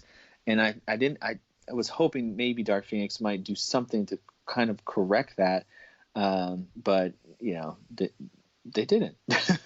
Correct what though? What would you look for? I mean, the only thing that I could think of is that because she's this huge solar power entity, maybe somehow she would recharge something. I don't know, but just the fact that. From where we're at, now we have Mystique's dead, so now this definitely doesn't connect to X-Men 1, X-Men 2, X-Men 3, because... Well, I don't think it was ever going to connect to those. I mean, the timeline was reset from the 70s, which meant anything could have gone, you know what I mean? In a different direction. And that's what I'm saying, it's creating these different timelines and moving further away from continuity. And I also will say... We're probably spoiled because of the MCU and what they have been able to do. But, that is maybe, the only company that might ever pull that off. Maybe no one else will ever be able to pull it off like them. I mean, DC's trying, but, maybe we'll never see something like that again. But I don't know. I felt Dark Phoenix was, I'm completely down the middle with half of it I really liked. and half of it I didn't like. I couldn't be more just split down the middle if I tried. Well, Dark Phoenix also the directorial debut of Simon Kinberg, who wrote a lot of the other previous movies. He came on and actually wrote The Last Stand, and he wrote Days of Future Past, and he wrote Apocalypse. So usually a producer, and but he took the directing reins on this one and took it over, and seems pretty humble about everything. I've read a couple articles with him talking about the disappointment in the movie, and he's like, hey, I take the full blame on it, you know, and he tried some stuff and said, you know, it just didn't work. But I do think that the odds were kind of stacked against him. Like I said, I think a lot of people, as soon as Disney bought it out, were just like, fuck the Fox X-Men universe, and let's they can't wait till they're in the MCU and can fight alongside the Avengers, you know, and just kind of wrote it off. So it's a little unfortunate at that point that a legacy and a movie franchise that has stretched almost 20 years and has so much highlights, unfortunately ends on such a dour note of Dark Phoenix, just from a critic and financial, you know, standpoint. I know the movie cost over $200 million to make, and I don't even think it's even remotely close to 200 mil worldwide, let alone, you know, it's probably got to make over 400 to make its money back, you know, and so it's going to be a big, big hit. And the real unfortunate side of it, too, because of how bad Dark Phoenix did, it makes me feel like Kevin Feige and the MCU are going to wait another year or two on top of what they were already going to do to reboot it and to do their thing, because they're going to want to create, you know, definitely some separation there so that people don't think that, you know, that's now a part of their universe. So Yeah, I mean, it could work against us. I agree, and as it is, I've heard so many people say, "Well, this is a Marvel movie." And it's like, no, it's not. Like, it was a Fox movie, but you know, I agree, and I think that MCU, my personal opinion is they're going to probably focus on Fantastic Four first. Yes. And some of these other teams, I know they've announced a few different stuff, but I definitely think that the way this movie shaked out, it's only going to, what you said, push it further away. It's going to make them hesitant. They're going to want to get away from it for a bit. I think if they're smart, what they should do is they should at least introduce the idea of mutants, and kind of maybe you have a couple pop up here or there in maybe some of the other movies, and then kind of bridge it all down the road. But I agree. I think they're going to start with Fantastic Four probably in the next couple years, and then I'm guessing at the earliest it's probably going to be like 2023, 2024 before we see the, you know, MCU version of X-Men. Yeah. And I never thought I would say this, but I feel like Deadpool's probably going to have to be the mediator. Like, you know, because Deadpool can get away with saying things that other people can't. Like, Deadpool can explain stuff in a way that is, you know, actually real in the real world, but also in the fake world. And I feel like Deadpool 3 could at least introduce that next phase before X-Men starts. Yeah, it could very well. I mean, you know, kind of wrapping back to Deadpool, like we said, if you count Deadpool, you know, we got Deadpool 1 that came in 2016, that of course, and Deadpool 2 in 2018 that are both just fantastic films. I don't want to spend a ton of time on it. I mean, but some really cool, obviously fourth wall breaking in those movies with, you know, one of my favorite lines is, you know, Stewart or McAvoy. I don't, you know, which timeline are we talking about here? It gets really confusing, you know, and obviously the X Mansion and the different version of Colossus, and no one's ever here, and the quick cameo of all the guys in the study in Deadpool 2, and just, you know, I like the, you know, the X-Men trainee stuff in Deadpool 2 and everything that too. The shirt. But yeah, you know, Ryan Reynolds surviving the merger, and you know, will be back as Deadpool under the Disney umbrella somehow, whether they create a separate side label or they decide to, you know, bring back, maybe they keep the Fox name to just be able to do R-rated stuff under. You know, they might do something like that as well too. But you're right, they're gonna have to probably use Deadpool to kind of be that bridge, because I see a Deadpool happening before we get a full-on X-Men film again. Maybe the smarter way to go is to do X-Force, you know, and kind of let that bring together. That's something new and unique and fresh, and they were already going to do that movie anyway, and they got the ideas lined up for it, and they already had a director and everything. I think they should stick with that plan and kind of go from there. What about a Gambit movie? Oh well, they were gonna do one with Channing Tatum and but then 5 different directors signed on and left, and they wanted $500 million to make the movie, and it just it didn't pan out. My heart breaks. I know. The Gambit movie that was supposed to come out the same year as Doctor Strange, and here we are, many years later, and still no Gambit movie, which is now officially dead. That it's under the Disney umbrella.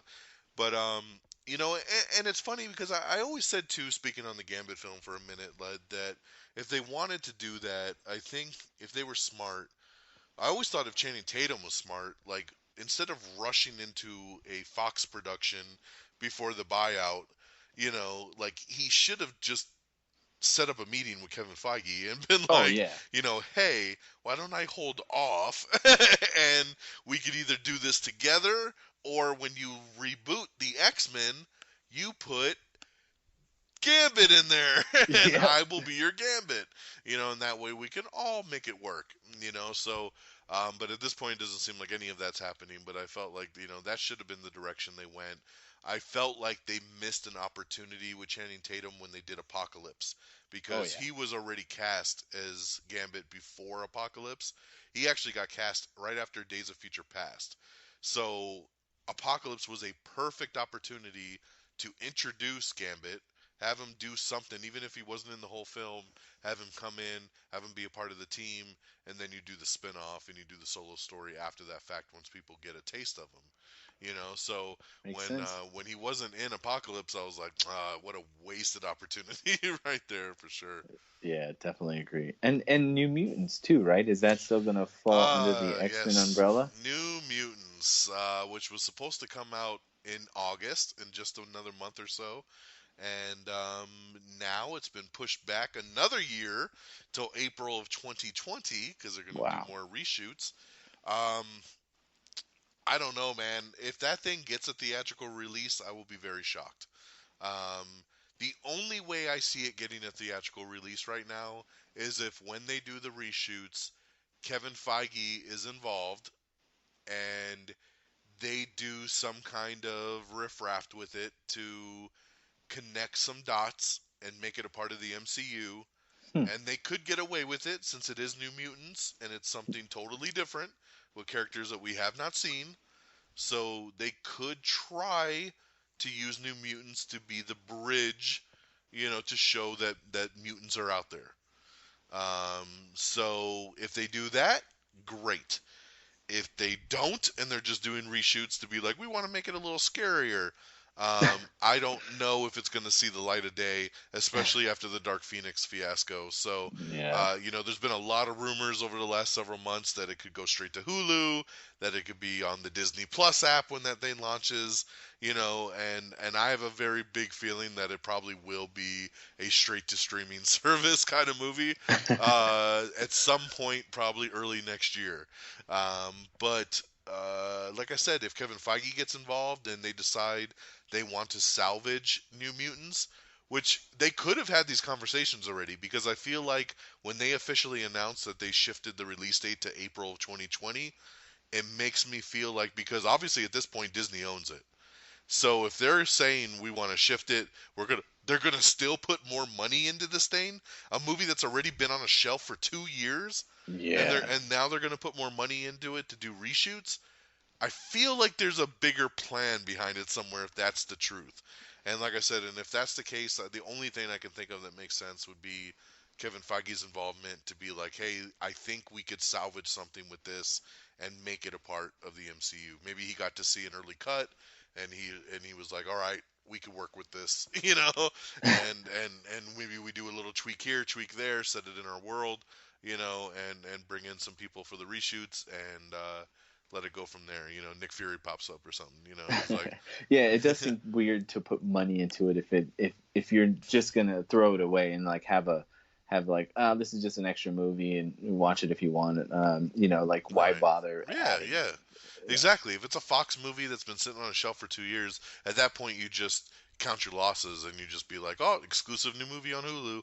Like, go check it out, and let it be. But there could be a bigger plan there. So we will see when New Mutants hits next year if that will actually be the capper to this X-Men saga, or if that is a new start for the MCU. But that's pretty much our wrap up here. I mean, we have gone through literally 10 X-Men films. Like I said, 12 including Deadpool. The legacy from 2000 to 2019. Disney owns the rights now. Like I said, Kevin Feige will insert it into the MCU. I can't wait to see who takes over these roles. I can't wait to see an MCU version of Wolverine that could fight, next to the Hulk. That would be sweet. There's so many things I want to see. It's unfortunate that it's happening after Endgame because they've closed the door on so many other things. That I'm like, man, I kind of want to see, Cyclops with Tony Stark. And shit like that. Or Cap. Yeah, definitely with Cap. So it's just like it's a little bit of a bummer. But it will be cool to see it all kind of come together. And but hey, man, shout out to Fox. Thank you for everything you've done. Thank you for the legacy that you did build. Like I said, I will continue to say, if it wasn't for X-Men 1 back in 2000, I don't think we would be where we are today with the comic book world. That is the movie that kind of took the turn, man. We were on one road, and then we had a detour with X-Men, and we stayed along that road ever since. And now we're getting super awesome comic book movies every year, multiple times a year. Multiple. Thanks to really what X-Men did way back in 2000. So, any final words from you? Well, no, man. I mean, I just echo pretty much everything you've said, and I absolutely agree about the X-Men being the start of the thing. It's been great to see some of my favorite characters come to life on screen. And even if my personal favorites weren't in all the movies, I at least got most of them here or there sprinkled in. So that's been fun. I don't think we'll ever see Hugh Jackman in any way ever again. As he was missing in Dark Phoenix, man. It was a little sad. The only X-Men movie without Hugh Jackman. And I think we have a bright future ahead of us. I mean, with Ryan Reynolds and what he did for Deadpool, and which I led the way for Logan, and I just want to see where that goes next. And I do have high hopes with the MCU taking over because they've done so well with the Avengers stuff. I think we have a bright future for our X-Men groups. We just gotta, I don't know which team we're gonna see, and it's hard to guess. I mean, we might get that or actual original First Class, or I'm hoping we get the 90s group that was so popular with the cartoon. Yeah, man, as of now, it's our chance to get the Rogue that we want. It's our chance to get, the Gambit, and all the versions, the Colossus that we really want, Cyclops we want. So, I do have them ranked. Are we doing rankings, or are we skipping rankings? You can go ahead and rank them. I don't really have a ranking on these. I'm all over the place with these movies. Well, stepping in for DX.Mega, I'm going to drop my rank of the X-Men franchise films. I will include the Deadpools in here as well. So number one, I'll start from 12. 12 to 1? Is that how we do it? Yeah. So number 12 is X-Men Apocalypse. I think it's by far the worst one. And, there was just a struggle to watch, but whatever. X-Men The Last Stand makes number 11. I'm sorry, Multiple Man, you couldn't save it for me. Dark Phoenix hits number 10 spot. That train scene was amazing, but, someone's got to be at the back of the line. Number 9, I get Wolverine Origins. As much as I want Gambit to push it up to 1, not quite.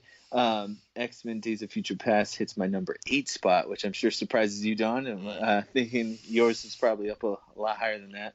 Mm-hmm. Number 7, I have the original X-Men. Rewatching it doesn't quite hold up as much as I thought it would, but I still have a lot of joy for it because of what it did for me and for the superhero franchises. Number 6, I have is the Wolverine. Number 5, I have Deadpool 2. Number 4, I have Deadpool 2 is better than number 1. No way, not at all. No way. Easily. I love Cable. Cable is up there in favorites for me as well. But no, Deadpool 1 was just perfect. What about Once Upon a Deadpool? Actually, didn't watch that one yet. Oh, dude, it's great. Number 4, I have X-Men 2, which like I said, for the longest time, I thought that was the best. I never thought it would get beat, but I did really enjoy X-Men First Class, and that makes my number 3.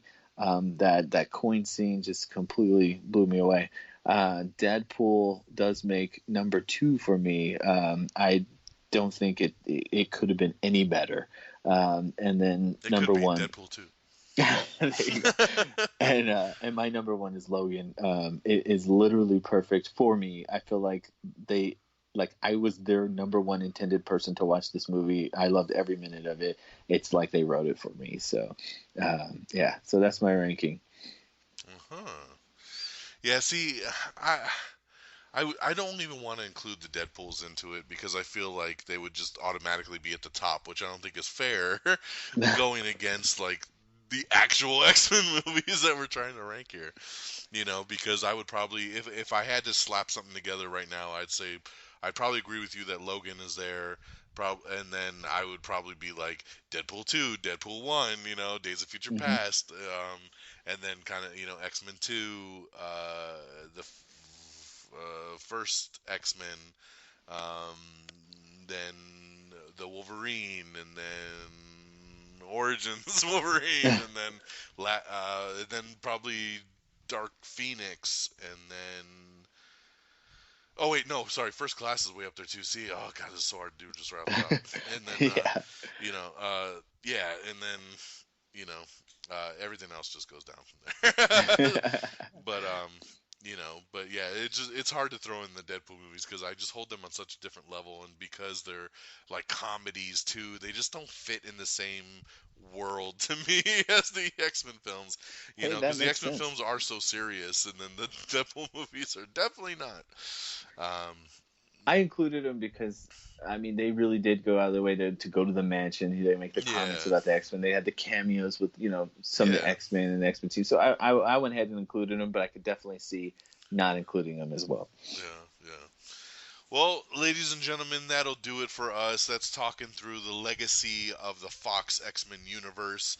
Thank you so much for tuning in and listening to this special conversation. Make sure you follow my boy Frigginz on Twitter. Tell him where to find you, man. I am on Twitter and Instagram, both under Frigginz. So that's at Frigginz, Frigginz. I-N-Z, Frigginz. Frigginz with a Z. From the streets. From the streets. That's right. And I'll be jamming my phone ringer where it's the 90s theme song. They need to bring that movie that song to the MCU. They would. The MCU would have a version of that composed, just like they did for Spider-Man. So that's going to be awesome. So thanks a lot, man, for coming on and recommending that we do this. This was a lot of fun. Definitely deserves it. This is a big, long-standing franchise that deserves the love that I hope that we just shared for it throughout the years. So once again, you can follow me on Twitter at DXDonMega. Follow the show at Am I On The Air. It's amiontheair.com. And, of course, everywhere that you could find podcasts, Spotify, Spreaker, Stitcher, iHeartRadio, TuneIn, YouTube, everywhere. Just check it out. Am I On The Air? This has been Am I Still On The Air? And, we'll catch you guys on the next one. Peace!